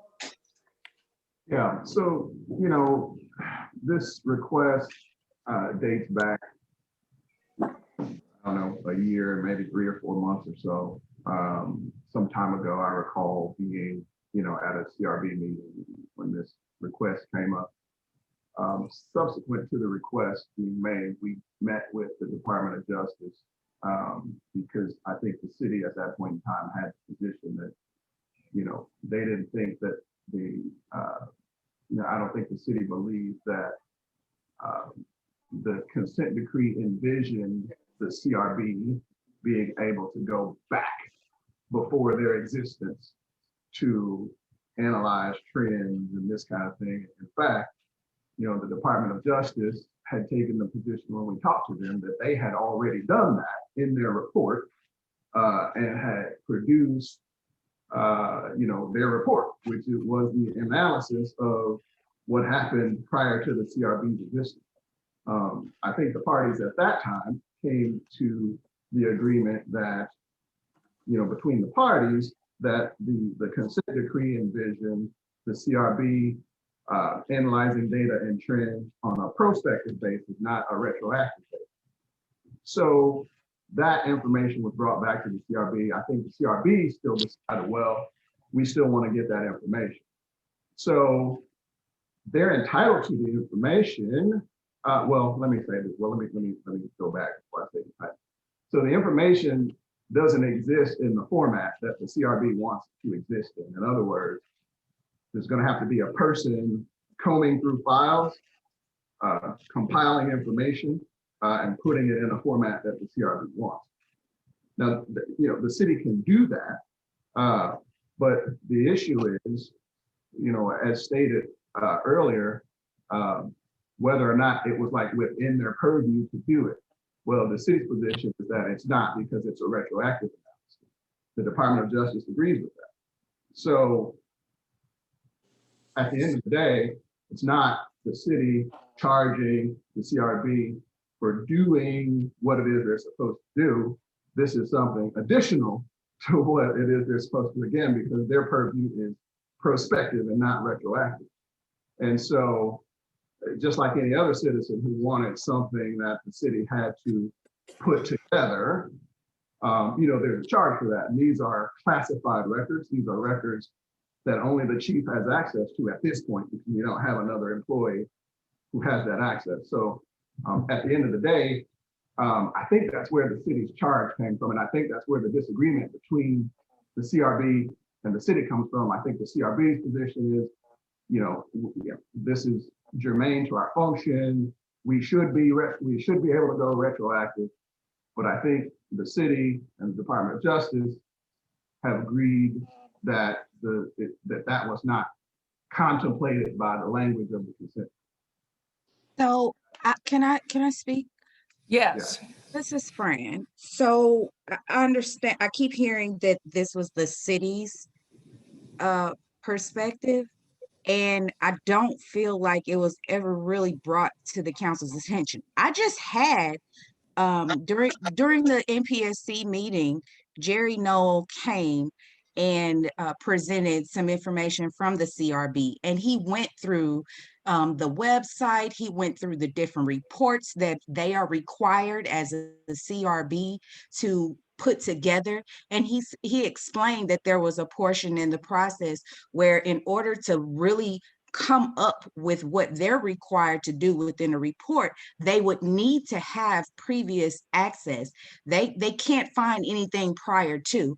And so my concern is that we're speaking in terms of this is the city's perspective, but it was never brought to the entire city to say, hey, this is what is our perspective on it? Because my perspective would have been somewhat similar to Heather.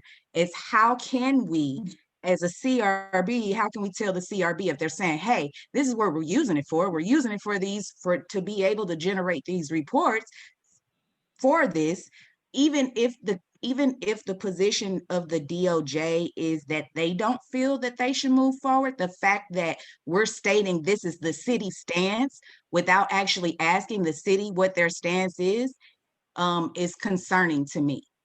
Are you saying the city or the council, Fran? Well, No, when they say the city, I mean city council. Okay. Us.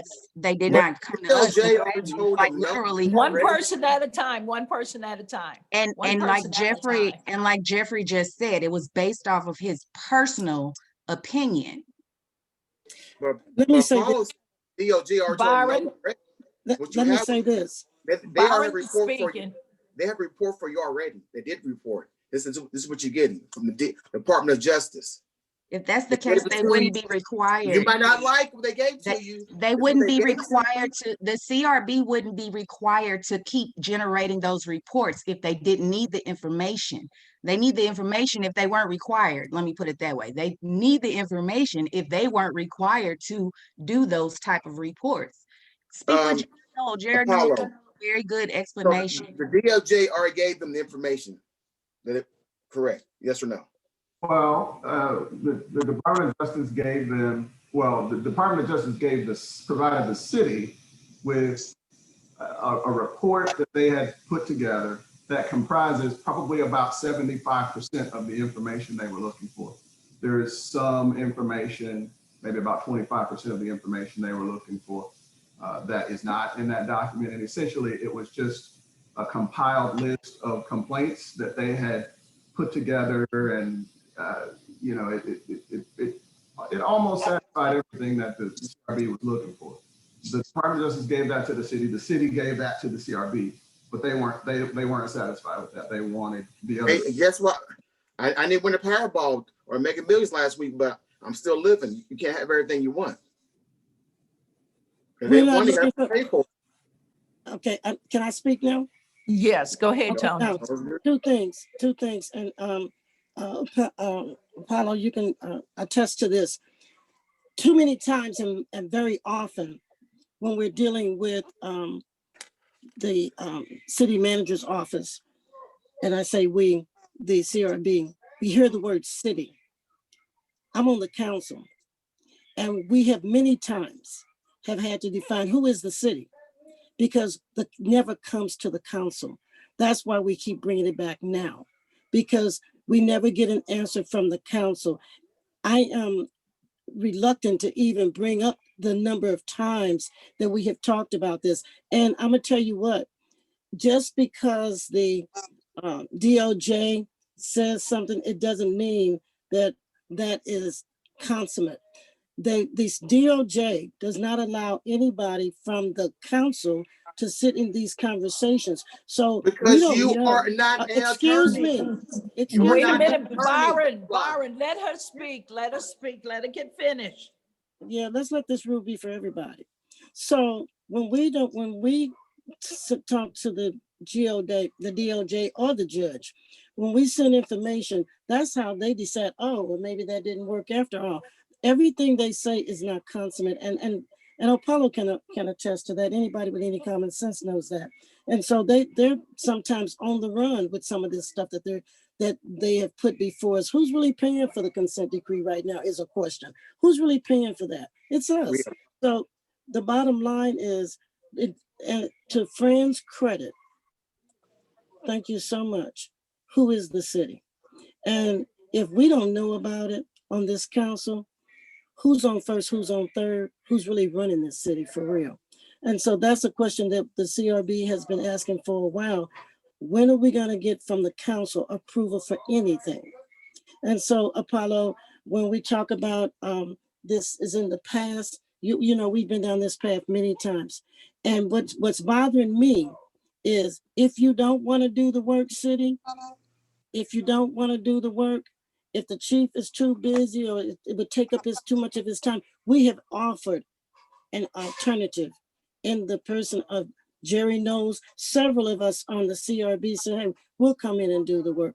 Several of us have national security clearance. So if you're talking about, oh, it's too much secret, we probably got more secret clearance than what you've got. So the bottom line is that should not be the issue. Apollo, can you speak to this?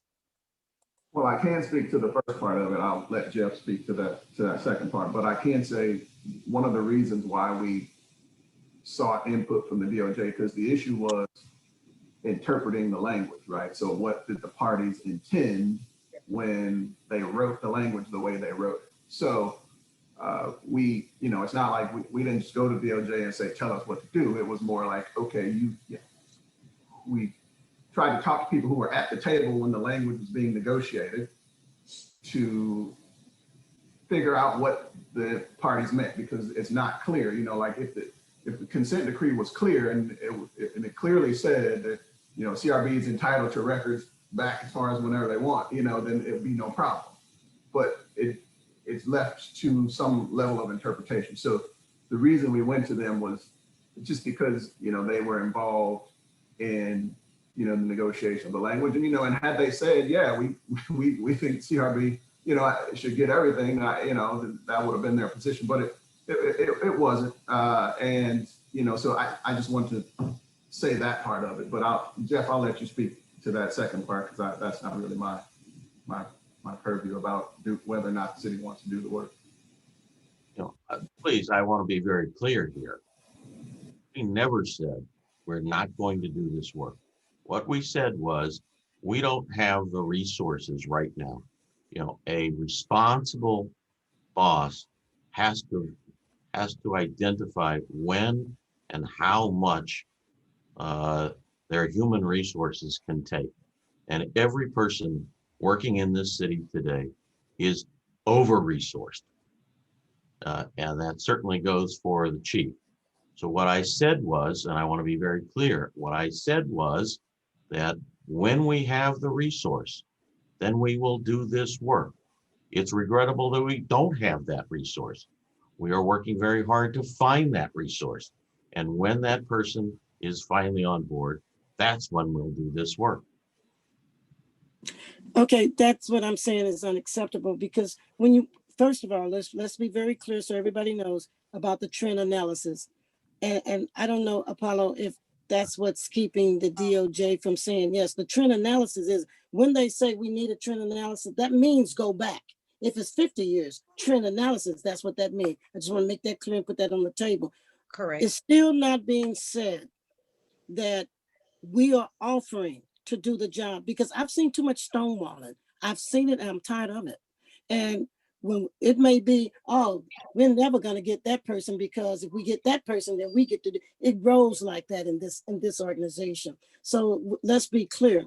I don't think that we should have to wait, and we're working hard every day. Wait till 2 years down the road when you decide, oh, we're going to finally have that person, when we are offering to do the work ourselves. I'm asking for the council to approve that, because we don't have time. Somebody tell you no, but you don't understand the word no. Is the end? Ella, can you control it? Can you control it? Ella, Byron, can you control that? Byron, let Tony finish speaking, and maybe we should put him on mute. Go If ahead. we put you on mute, we've been done by 7:30 by now. Can you some people got work. You got it, Ella? Tony, finish speaking, and then I'll let Byron speak. So this is what I'm asking for. This is what the CRB is asking for the council. And friend, I got to thank you again for the council to make a decision, that we will be able to do the work ourselves. We can do this work. We have a plethora of talent on this council, on this commission. We can do the work. We all are steeped in doing this kind of work. So I want the council to approve that the CRB can get this work done. Thank you. Byron? I know there could be some kind of, Apollo already said you can't do it because of legal issues. The word is no, it's not going to happen. He did, Mr. Bloom didn't say no, we need personnel. In life, guess what? You're going to hear no a lot. You just can't do it right now. He didn't say never, he said not right now. We need personnel for that. We're already short-handed. On these streets, people crying about these speed bumps, people speeding, tags being wrong. We got folks on the streets, not the CRB want to go back 10 years. Guess what? Everyone back there is gone. They're gone. You can dig up the grave. Guess what? I guarantee you a person will still be dead. That's just facts. Apollo, answer this question. The question that Byron just said is that you're saying that it's not feasible, that we cannot do that. Did you say that? Well, no, I didn't say it's not feasible at all. Not feasible, that we couldn't do it. That's what Byron just said. I didn't hear you say that. No, what I said was that when we asked when the city, the representatives from the city, let me, according to, I don't want to try to define what the city is, but when folks from the city met with the Department of Justice to try to interpret what that language meant, what was said was the CRB's powers are from the day they are the inception of the CRB prospectively, not retroactively. That's what's in what's in their purview in terms of the document. Now, if the CRB wants to broaden that and have access to those documents, they can certainly ask for those documents. That's what we want. And so that's what, thank you, Apollo. That's the question that has been put before the council right now. That's the question that we want answered, that we can do it ourselves. Because I don't trust that we're going to be able to get this information because we've been trying to get it. And I understand we haven't hired anybody, but the bottom line is I don't want anybody to put words in your mouth. So no, yes, we can. We are allowed to get that information. And that's what I'm asking.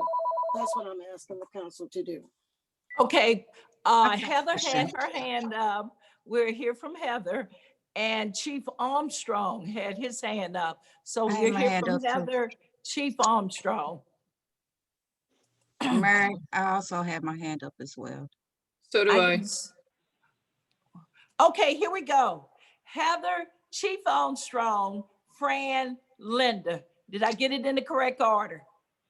Okay, thank you.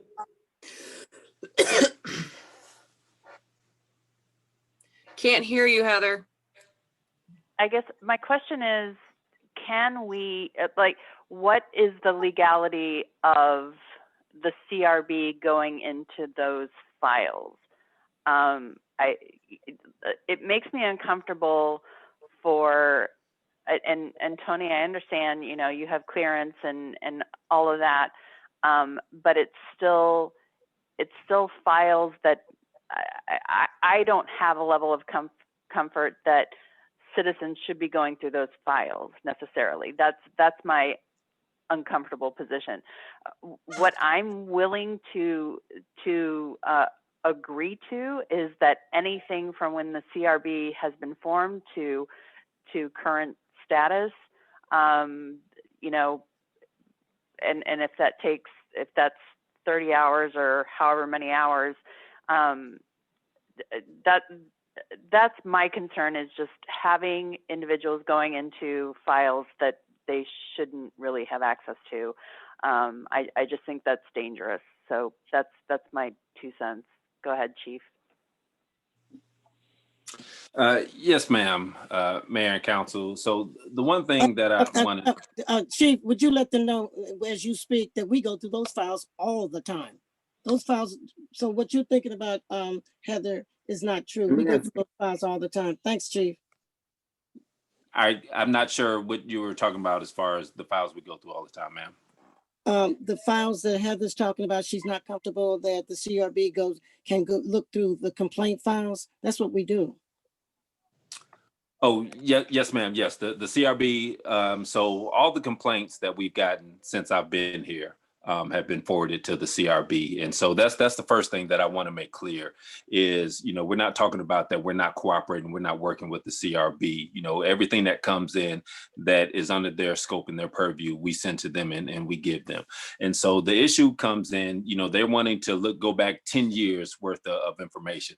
And so I just kind of want to explain a little bit of what all that entails, and so why it's not as simple as just having somebody come into the office and look through files. Okay, it's a lot more to that. And so a couple things come into play with it. So for one, what the CRB was asking for is, they wanted certain information that they're looking for, and one of the things is what the outcome of the disposition of a complaint, and if it was something that discipline was issued to the employee, they wanted to see that information also.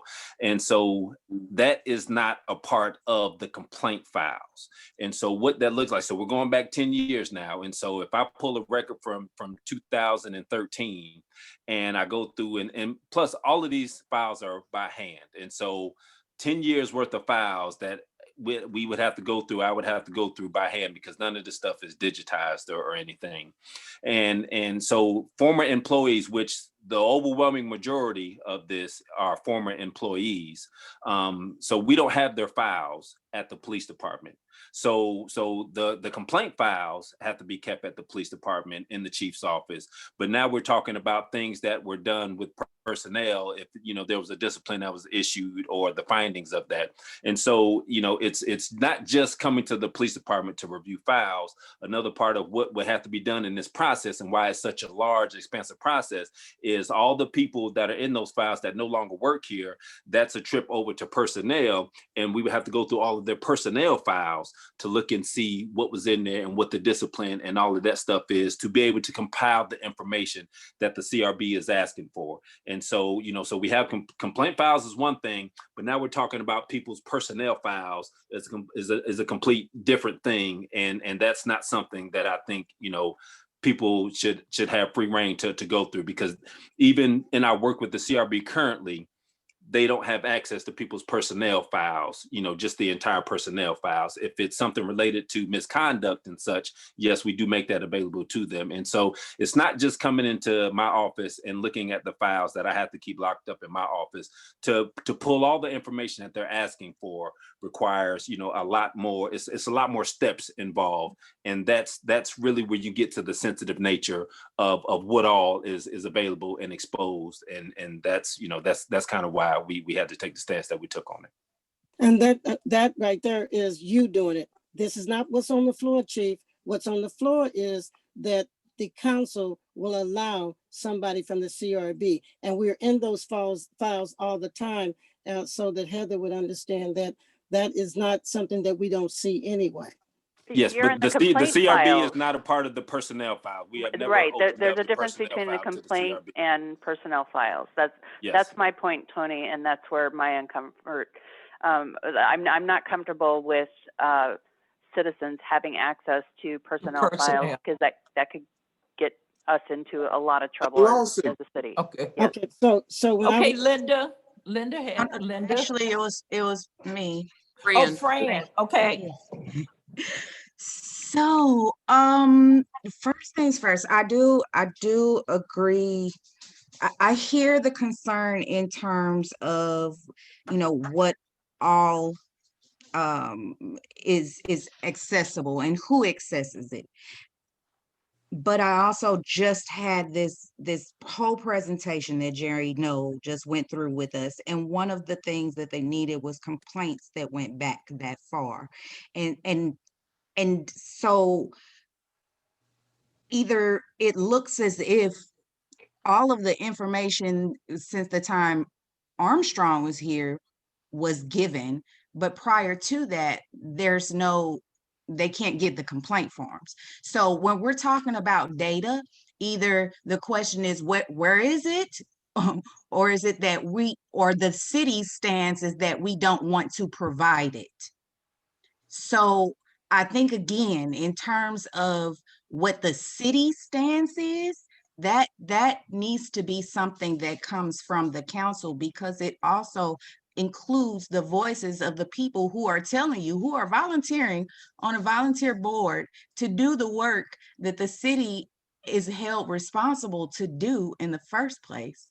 And I just can't believe that we are pushing back on providing that information, and at the same time saying that we want to be transparent as a city. I don't understand that. I also do not understand how a city's perspective can be taken without the council being included to find out what our perspective is. I do feel like, in terms of listening to the process that Chief Armstrong laid out in terms of how to access that information, I think if that was, again, something that was brought up to the council, we could have suggested, hey, there's a way that we can consolidate. Okay, we know we need, this CRB needs specific information. Let's set up a time where we can be able to go and retrieve that information, and who it will do that. Let's find out a way how we can do it versus saying how we cannot. Linda? Thank you, Mayor. Hold on, I'm trying to make sure you guys don't tip over while I'm talking to you. So I want to kind of get back to what our original question was before this all went into 80 hours of work and so forth. And if I remember correctly, the original question was from Jerry Knoll about the reimbursement. So I want to go back to that beginning part. Was that money already spent? That, I think, was it $2,000? $4,000. Has that money already been spent by the members of the CRB board? No. Okay. So the question at the time, if I understand correctly, was that if they had to spend that money, would it fall under the RSMO or the site, or the version of, I don't know, I don't have the public comment in front of me, but I read it. But the question was, did that fall under the line item in the CRB structure that would allow them to be reimbursed, correct? Anybody with me? We need an account.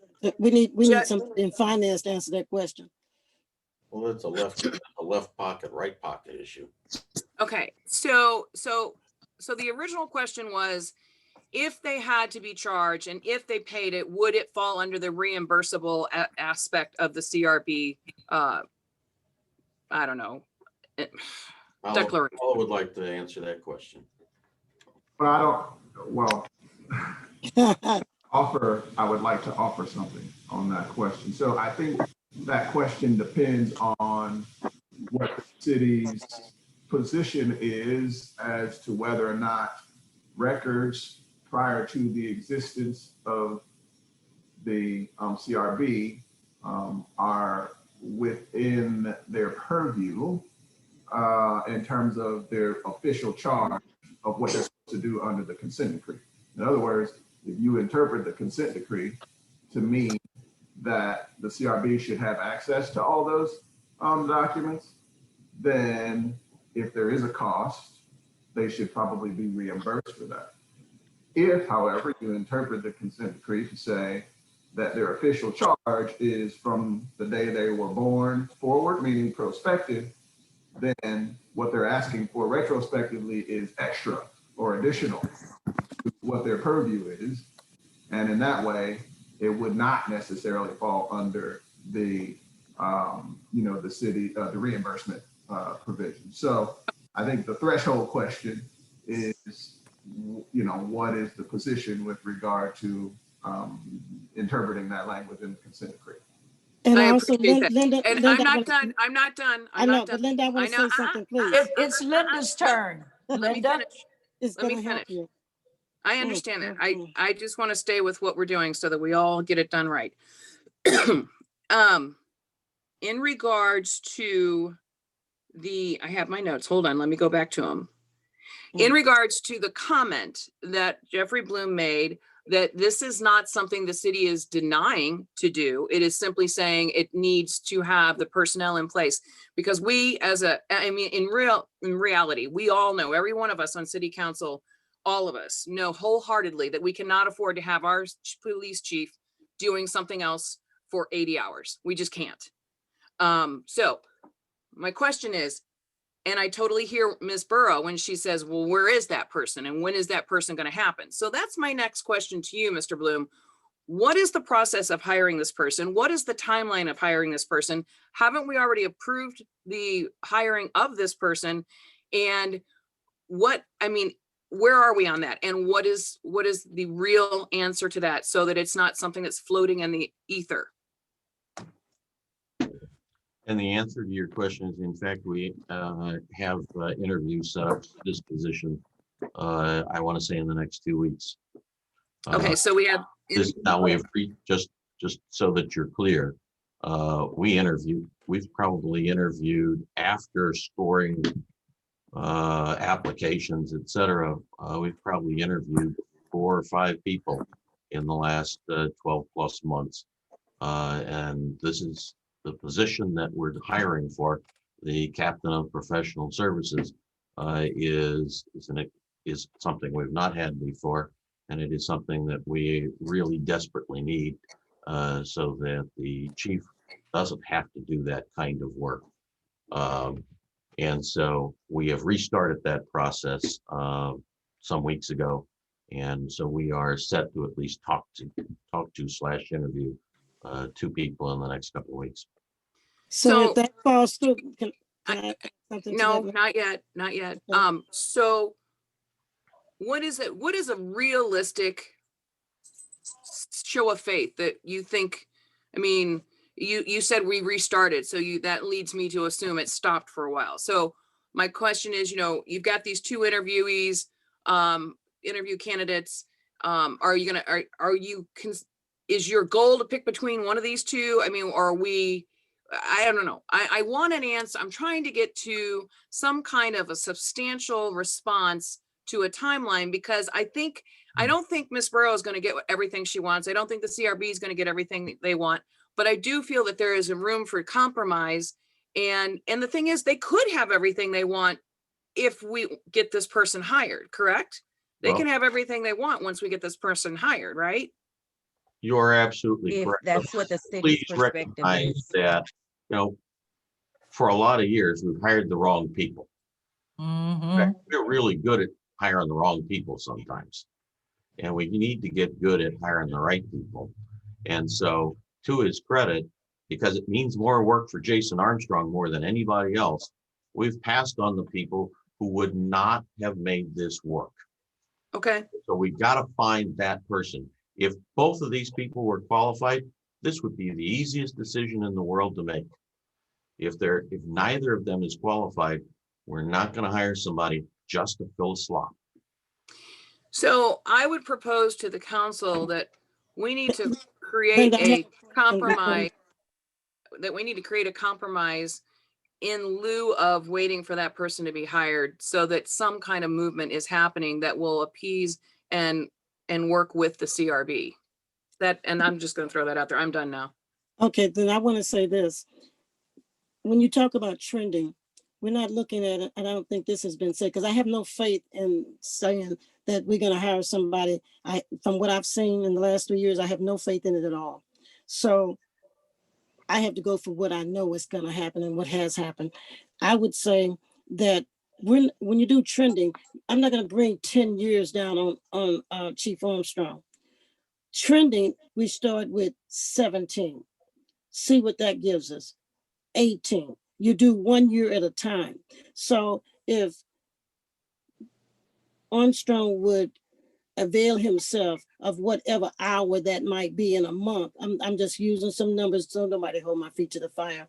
So then that would work. It's not like, oh, stay here for 19 hours while we do 10 years worth of work. Please don't get that in your head. Trending is a year by year. And if we see by the 3rd year, oh, we got our trending, we won't need 10 years. We're professionals here. We know how to do this.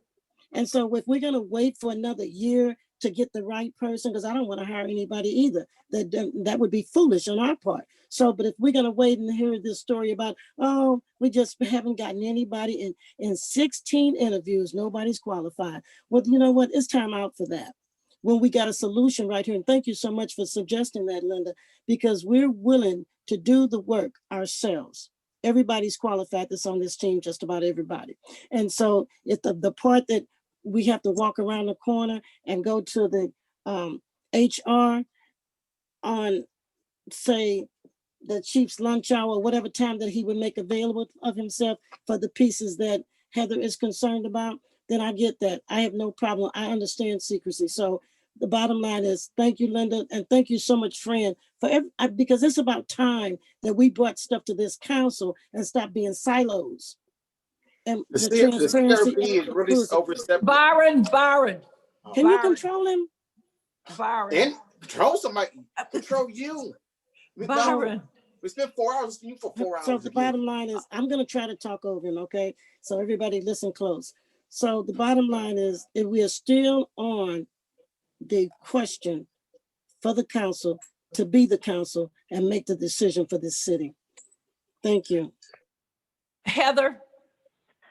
So based on everything that we've heard, I think that, Tony, what I'm comfortable with, and I think that probably what other council members would be comfortable with, is that the CRB have access to any of the complaint files going back however long, and then when it comes necessary to, as Chief Armstrong said, going to the personnel files, that's where the CRB is not allowed to go. That should be completely separate. That's an HR issue that our HR director or our chief should be allowed to do. So I'm willing to suggest that we as a council, I can make a motion that we as a council can agree that the CRB have access to complaint files. If it's free, if it's no charge or But no charge, fee. no charge. Yeah, so that's part of the motion, no charge for the complaint files, that they have access to it. And it sounds like they're willing to do that work themselves anyway, so it wouldn't be Jason's time or anybody else's time. But then when it comes to the personnel files, I would hope that would be minimized based on what you find within the complaint files. And Tony, as you were saying, from, start with 2017 and then 2018, I think this is the compromise that could work for the CRB and the city. Right.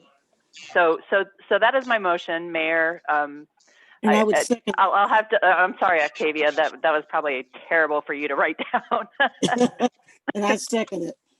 So the CRB is basically running us now.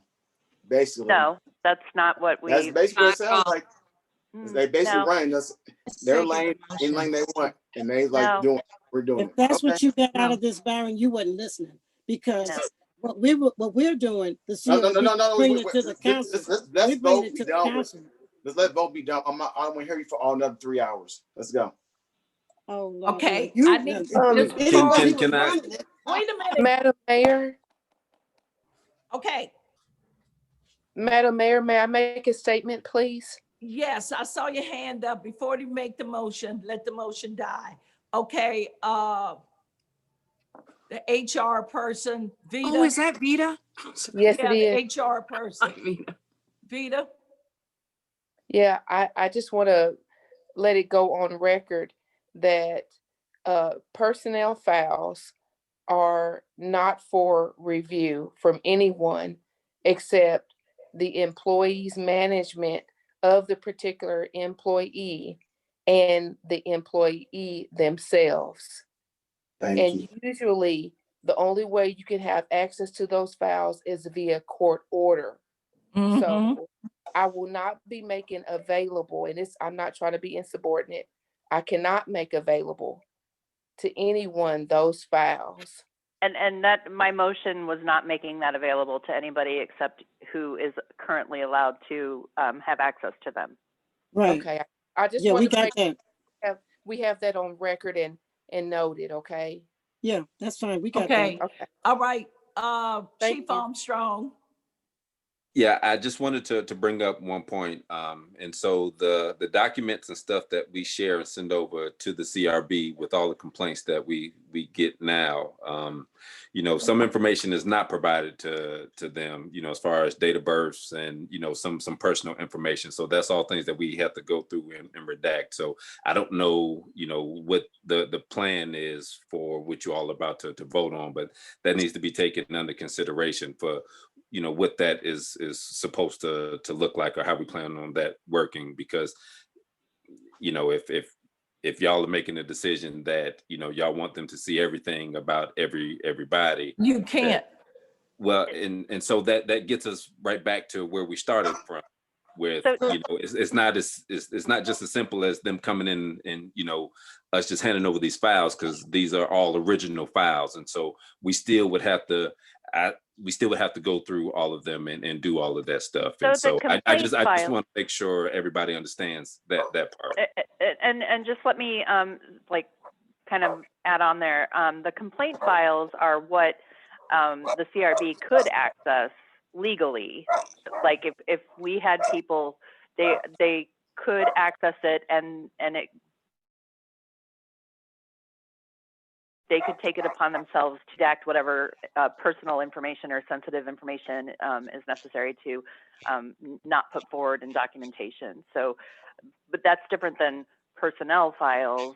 So, okay, I'll stop. Go ahead, Linda. Okay, Chief Armstrong, what you're saying is that a complaint file can contain somebody's date of birth. It Yes. can contain their social security number. Yes. So those are information that nobody is supposed to have anyway. Correct. So Yes. you So- have to go through we- the files. You have to go through the files and redact the birthday, the social security number, all of that, even though it's a complaint file. But you have to do that work first before Yes, you ma'am. can give it over to the CRB. Yes, So ma'am. we're still back where we started. Okay, let me just say this, and this is for also the HR person. I am in contact with sending out letters. We have a new Fed in town in DC, and also to the Attorney General's office. So be apprised, everybody, that I am contacting, because I've already contacted the judge. And so there's a new stance in town. So some new things are going to be happening. All of this stonewalling and the city is paying for the stonewalling. It's got to stop. So I'm going a little further than what we're going to do here, but everybody's telling me it starts on your council, the lawyers, the judges, everybody, it starts with your council. So yes, the council is the body that's supposed to run the city. So, When we get sued, guess what? They're not going to pay. We're going to pay. That's how that I'm not works. afraid of being sued. I'm not afraid of being sued because this is in order. Because even No, they're going to sue the city. even the HR said it takes a court order. So if what we need is a court order, that's what I'm going to get, is a court order. And so that's like I said, it's a new chief in town in DC, and they're looking at all. And Jason said in last meeting that he had been doing some research with the consent decree. So have I. And so the consent decree is not going to be the final say of what this council does. We're here to run the city. We're here to do what we told, raised our right hand and swore to that we were going to do for our constituents. And I'm not going to stop at being stonewalled. I'm not, because that's not what they put us here to do. Thank you for listening. Yes, HR Director Vita. I wasn't trying to stonewall. I was just saying I can't give out personnel files. So no, don't take that personal. I wasn't talking to you or about you. I was just talking about being stonewalled. No, don't take that personal. Linda, and I then we're had a- gonna wrap this up. I So- got my hand up though. I can't Mayor. see you. I can't see your friend. Mayor, my question's real short. What year, and Tony, what year was the CRB established? I'm not real sure of the year. I know I did 3 years on the task force, and then I've been 3 years here. So it must have been 4 years ago. Okay, so That's just a guess. Don't nobody hold me to it. Jeffrey, do you know? I believe it was 2016. Polly, do you know? Bingo, you win the prize. What year is it? 2016. Okay, so we're looking at 5 years now. So I mean, if we're, I don't think we need to beat this up any further. I mean, Tony, you said yourself, if you guys go back and do the trending for 2017, 18, 16, and you see a trend of what you need and it delivers the information you need, then you're done. You're done with your Here's research. the thing, Linda. We didn't So- get a complaint, Linda, until 19. We started in 17. Exactly. We didn't get a complaint until 19. So when you consider the fact 17 nothing, 18 nothing, we didn't get a complaint till 19. Chief, that's correct. Apollo, you know that's correct. So we would have to go back. Okay, you don't know that, but I'm telling you what I know. So then if we're talking about anything, 17 and 18, we got nothing. So then so we have 19. So we would look at 16, 15, 14. So if we saw the trend that we're looking for, bam, we're done. It's as simple as that. Okay, Fran, where are you? You say you had your hand up. Councilwoman Fran. Moving on. Where did she go, Octavia? Her video is off, but I'm not showing her as muted. Hello? Okay, there Hello, we go. can you hear me? I'm sorry. So I just wanted to say very briefly that the CRB, it spells out what information the CRB can receive. So the CRB is very aware of what information they're able to collect. So they already know that there's going to be certain personal information that will be redacted, but they do need that information in order to perform these reports. And so, however we need to get it done, I'm hearing everybody. I second the motion that Heather brought up, or we shot it down and maybe she needs to reissue it again. But I second it. Already seconded, Fran. So it's real, and really it's already a done deal. I already seconded, Fran. Heather, just for the record, would you repeat your motion, please? I'd Oh, have wait to a minute. ask Wait a minute. Octavia. Go ahead. It rambled. Okay, Octavia. Yeah, she had quite a bit in there, but I just want to make sure that I'm understanding it correctly. Okay. So I have a motion by Councilwoman Robinette and seconded by Councilwoman Burrow that CRB have access to the requested complaint files and work with the police on information needed from personnel files. Does that wrap it up, or you need more in there? Free of charge. Yes, so free of charge, but also work with police and HR for personnel files. But I think we need to add something in there that the complaint files, do they need to be scrubbed before? Yeah, redacted complaint files. Personal information redacted from complaint files before. And you see, you're still bringing yourself full circle simply because you have to have somebody to redact those files in order to get them over to the CRB. Right. They just No, we're not going full circle. It's not full circle because full circle was 10 years straight. Now what we're talking about, so that's not full circle. What we're talking about now is we're going to go 1 year at a time. And that could be a matter of hours, just 2-3 hours.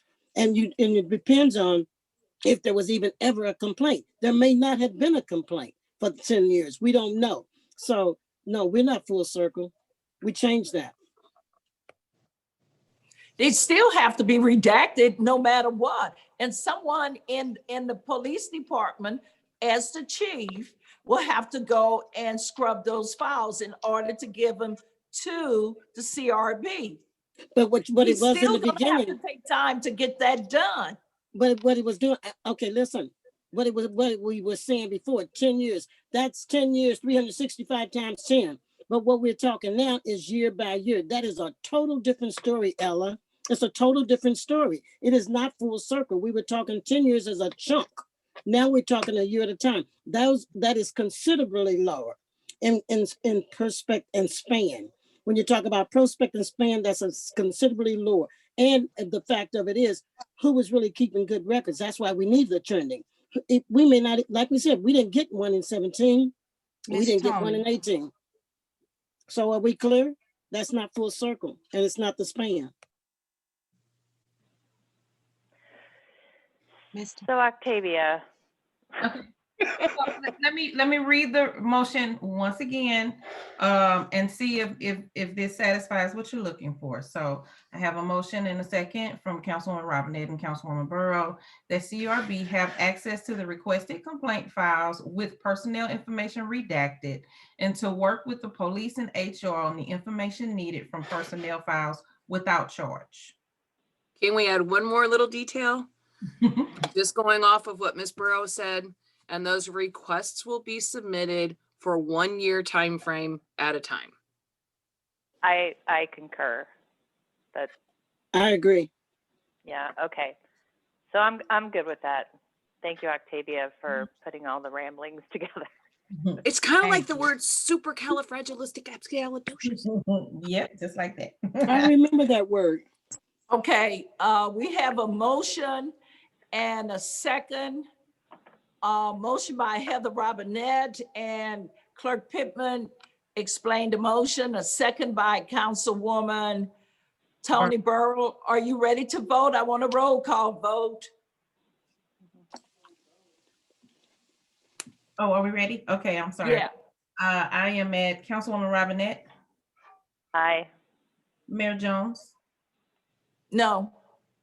Councilwoman Lipka, Aye. Councilman Garrett, Aye. Councilman Fry, No. Councilwoman Griffin, Aye.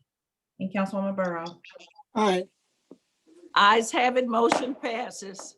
Okay. Mayor, I know you're going to want to move right along, but I do have some points in unfinished business. I'm going to make them super fast. Linda, I was getting ready to call you. Oh, thank you. I was sure I was going to be whoosh right on over. The unfinished business that I want to bring up, the public awareness campaign, Mr. Bloom and Chief Armstrong, I suggested at last council meeting that we try to create a public awareness campaign for not leaving your cars running, not leaving guns in your car. We've had even more issues in the last 2 weeks, according to our police reports. Is there some way we can maybe start thinking about this or moving forward on it, or creating, I don't know, but we need to get something out there that's getting the word out, because this is not stopping and it's getting worse. And I don't know if Chief Armstrong had. We did have signs, lock it or lose it. Right, Yeah. and I mentioned that, I did mention that at the last council meeting, that I was thinking something similar to that would be beneficial. But even maybe some kind of a logo, like you said, the lock it or lose it logo, but maybe some kind of logo that we can not only put on signs, but we can start pushing it on Facebook. We can start pushing it through the city. We can start pushing it through the Ferguson Times, whatever it's going to be called, but we've got to get this out there. I mean, this has got to stop, because we had children in a car, I think last week. So, I mean, this is serious. So that was my one thing. And then the other thing, did we ever get the request fulfilled about getting information of the economic impact for Juneteenth? But I don't have it. Interim city manager.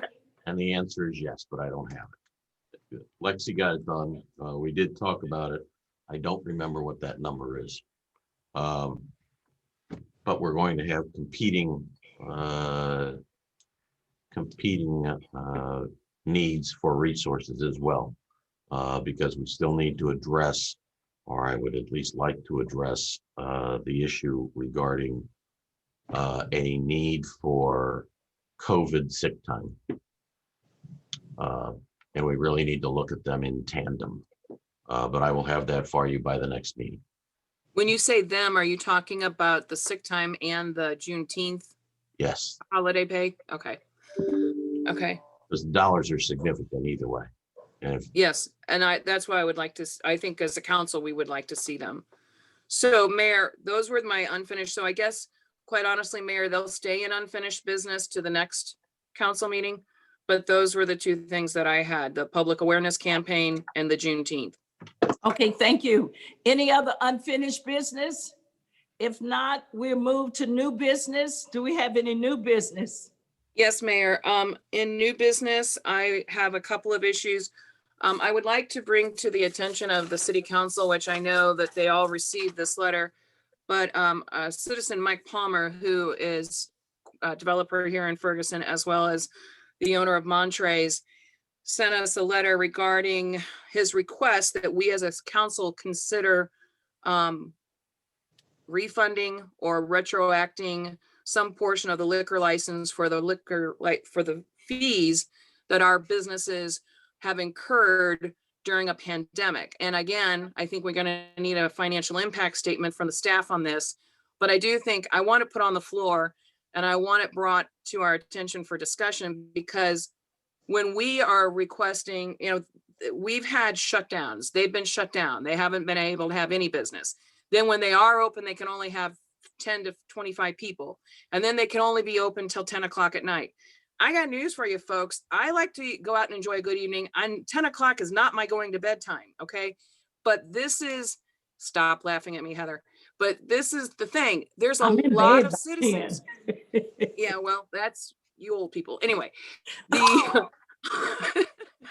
the restaurant industry in Ferguson has a crowd that is normal, used to being there after 10 o'clock. The original shutdown time was 1:30. Just that time alone is impacting the business. I know Montrez, he says he can estimate that he's lost $50,000 in 2020.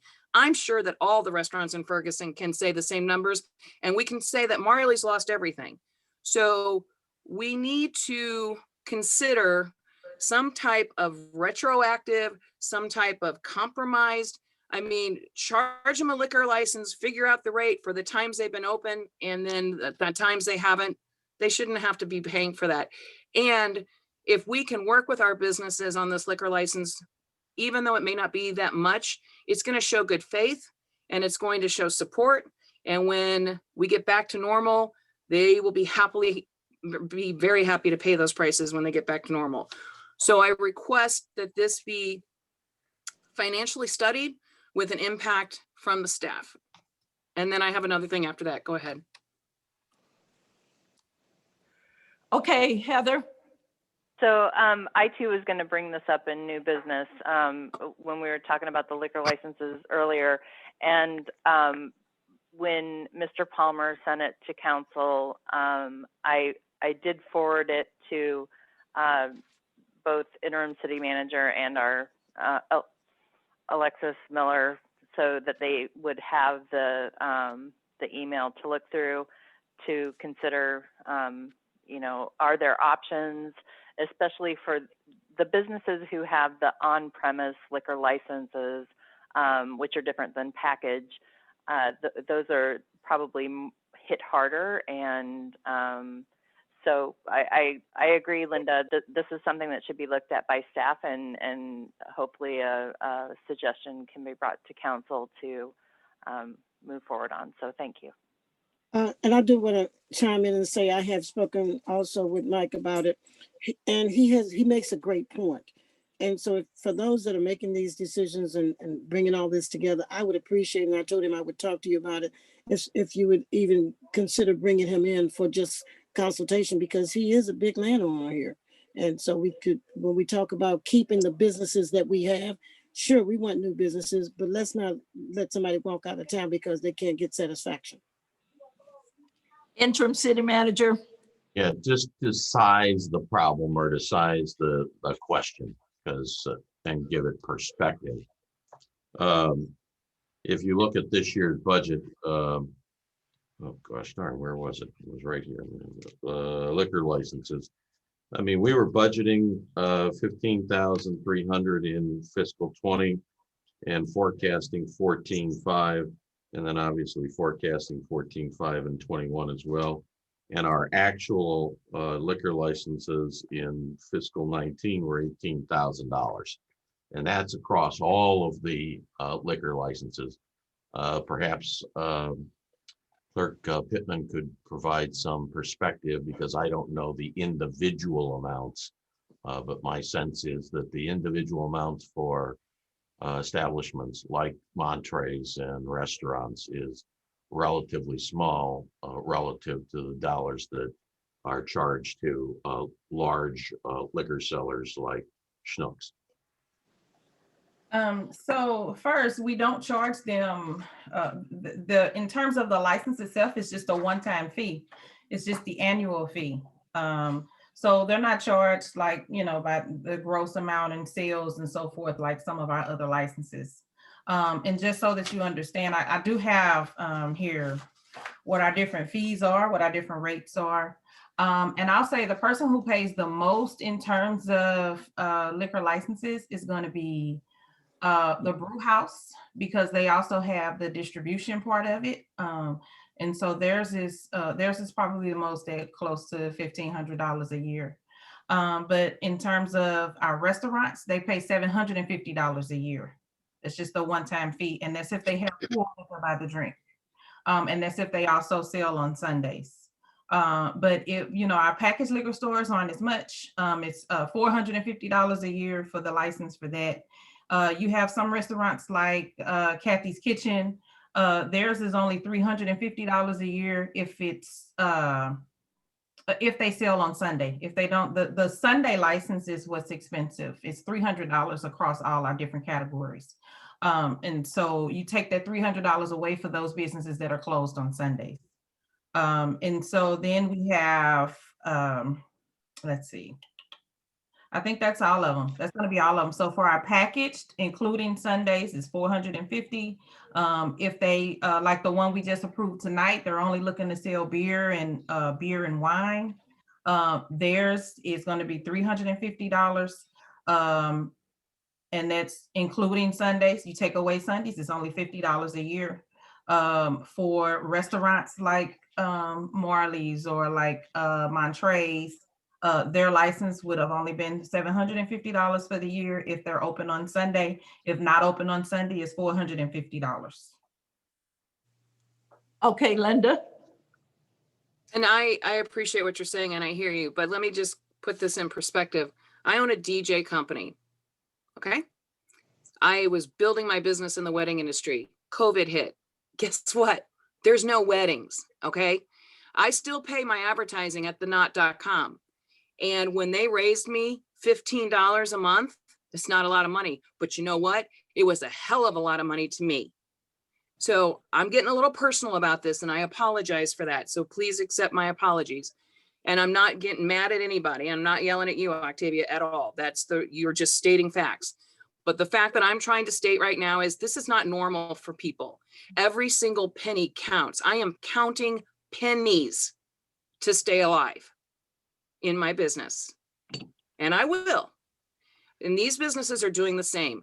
There is a financial way to figure it out. You go there, you figure out $350, 365 days a year. They're open 52 Sundays. That's 52 divided by 350. Figure out the formula. I don't care. Retroactive it. And let's give them a little bit of money back, because even a little bit is going to make a big difference. I know for a fact from a personal experience. That's all I got to say. Well, let me share something. Each one of these businesses have an opportunity to apply for a grant from the city, which is $10,000. And Bailey has been really working with these businesses, but most of them don't even want to apply for the grant. Well, I'm not allowed to because I'm a city council member. I tried. Okay.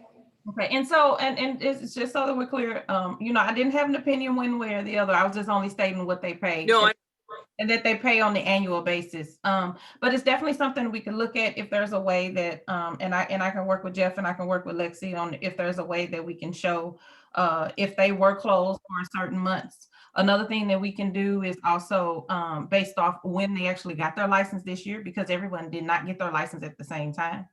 And maybe we can do some retro for when they actually got their license this year. But there are some things, I guess, that, that we can look at.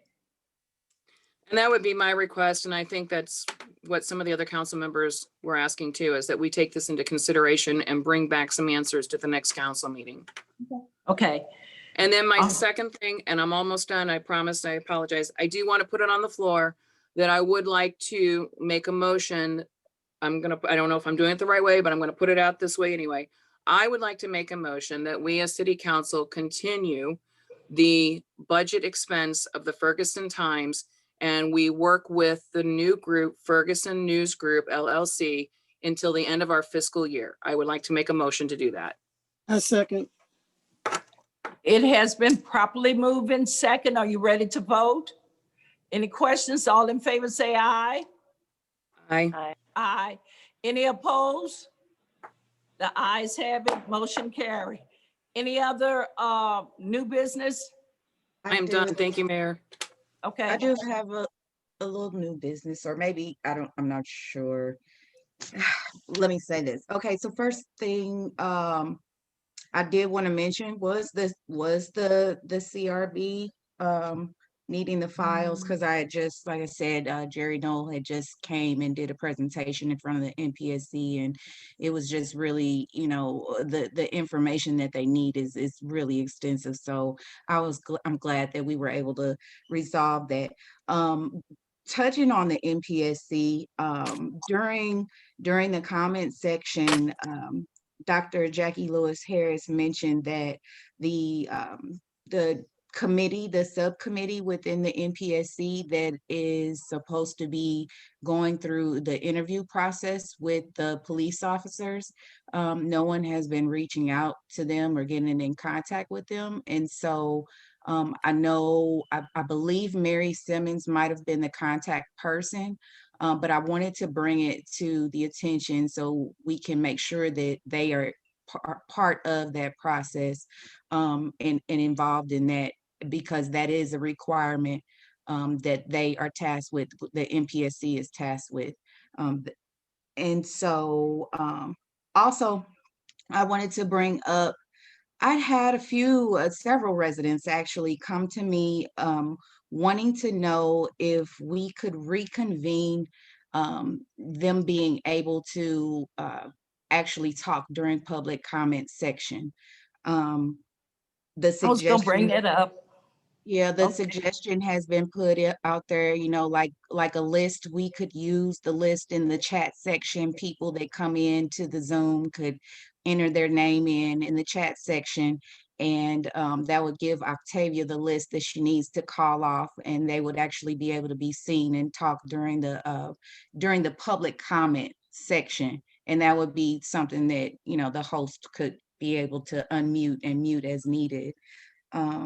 So I just definitely wanted to bring that to council's attention and see if that's something that I want to make a motion on that, and see if we can, starting the next meetings, implement that, so we can have, we can see the people. They miss us and we miss them. So I want to So make a, go ahead. Let me, Nick- just before you make a motion, Nick Kassoff brought this up, and I had started listening to the St. Louis County Council public comments, and the way they do that is very efficient.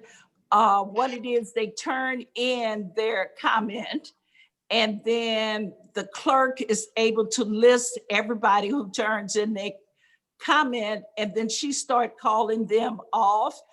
And the clerk has the right, if they go over the 3 minutes, to turn them off. So that is something we can do. It's a very, very good idea. And it really does run efficiently. So that's something we So could try at the next council meeting. is that so they have to write in as well as be able to speak during the public comment portion?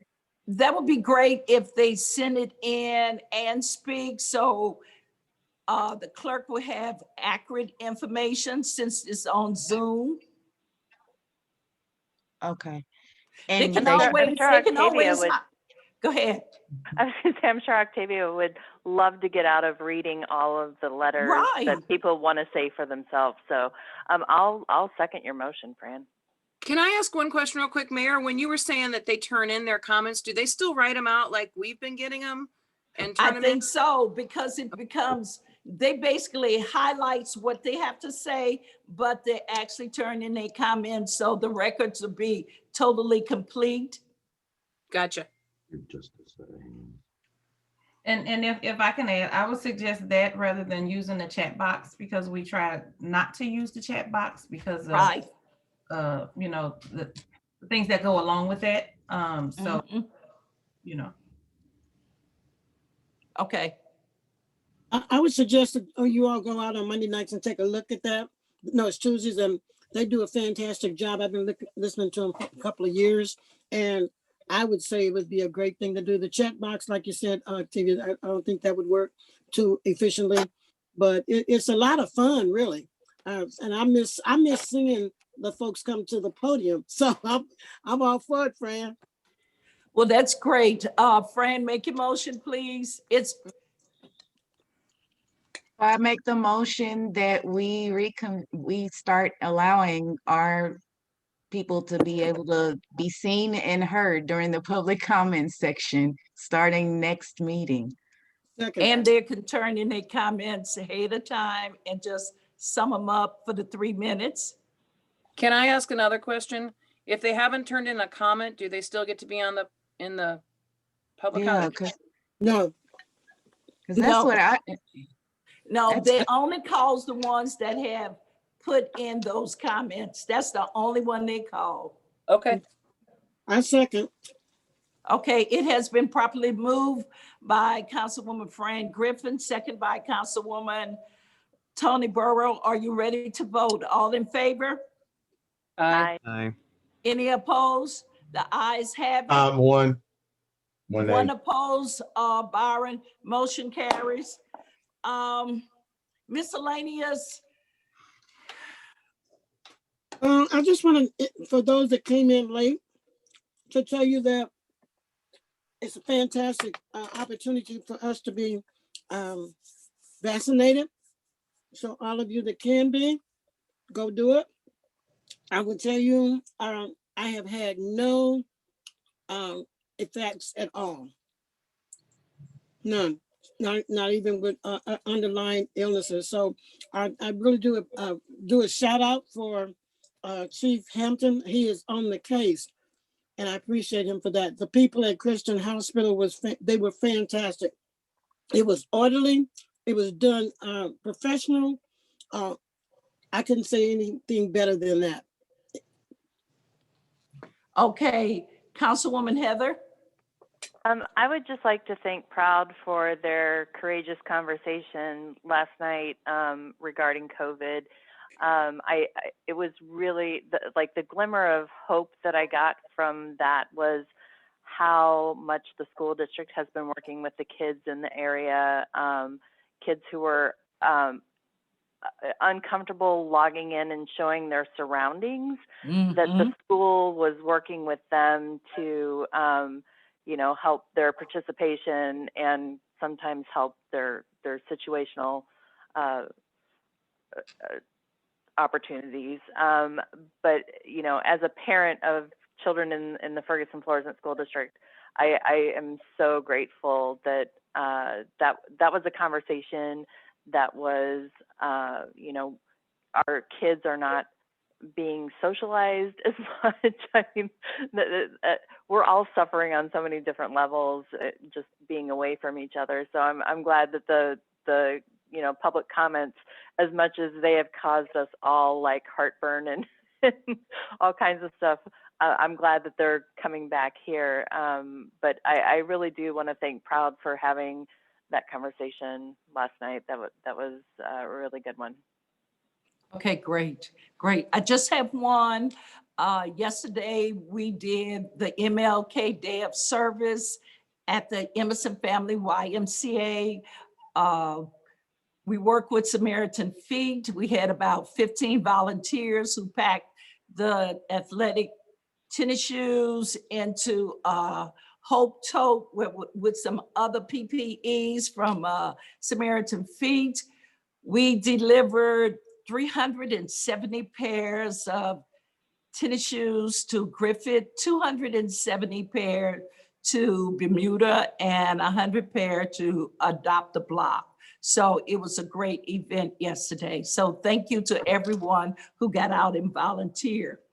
Okay, the next item, we have a closed session. May- Go ahead.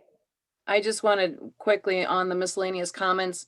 Annette Jenkins had asked for a response, and I wanted to do the respect of giving her a response to her comment that she, when we were talking about expired license plates, tags, last council. Yes, I did say I wish that we could crack down on that and that those people need to get tickets. I am not at all imposing that we go back to the way things were. And I also think that if you remember the complete conversation, we also talked about the fact that that will not be happening anytime soon because of the municipal courts have not had an in-person. We have issues with people showing up, and just with COVID in general. So yes, maybe I would like to see people who have expired license plates from 2016 still driving around have some repercussions for that, because if I'm struggling to keep my business alive and I'm struggling to pay my taxes on my car, it really kicks me in the butt when other people aren't, because it just doesn't seem fair in the world. But I am not at all imposing with that comment that we put tickets out unnecessarily or unearned or illegally on anybody. And I also am very aware of the court system. So Ms. Jenkins, if you misunderstood me in any manner, I apologize, but I will tell you, that's my stand. So thank you. Thank you. Thank you. Anyone else? We're going into a closed session pursuant to 610.21.3 to discuss personnel matters. I need a motion and a second. So moved. Oh, second. It's been moved by Councilwoman Heather Robinette and Linda, and second by Councilwoman Tony Borough. Clerk Pittman, would you call the roll? She's muted. Okay. Mayor Jones, Here. Councilwoman Lipka, Oh, yes, here. Councilman Garrett, Yes, here. Councilman Fry, Aye. Councilwoman Griffin, Here. Councilwoman, Aye. Councilwoman Borough, Yeah. Councilwoman Robinette. Aye. Okay, we're in closed session. Everyone have a good night. We'll take a 5-minute break and get on a new link.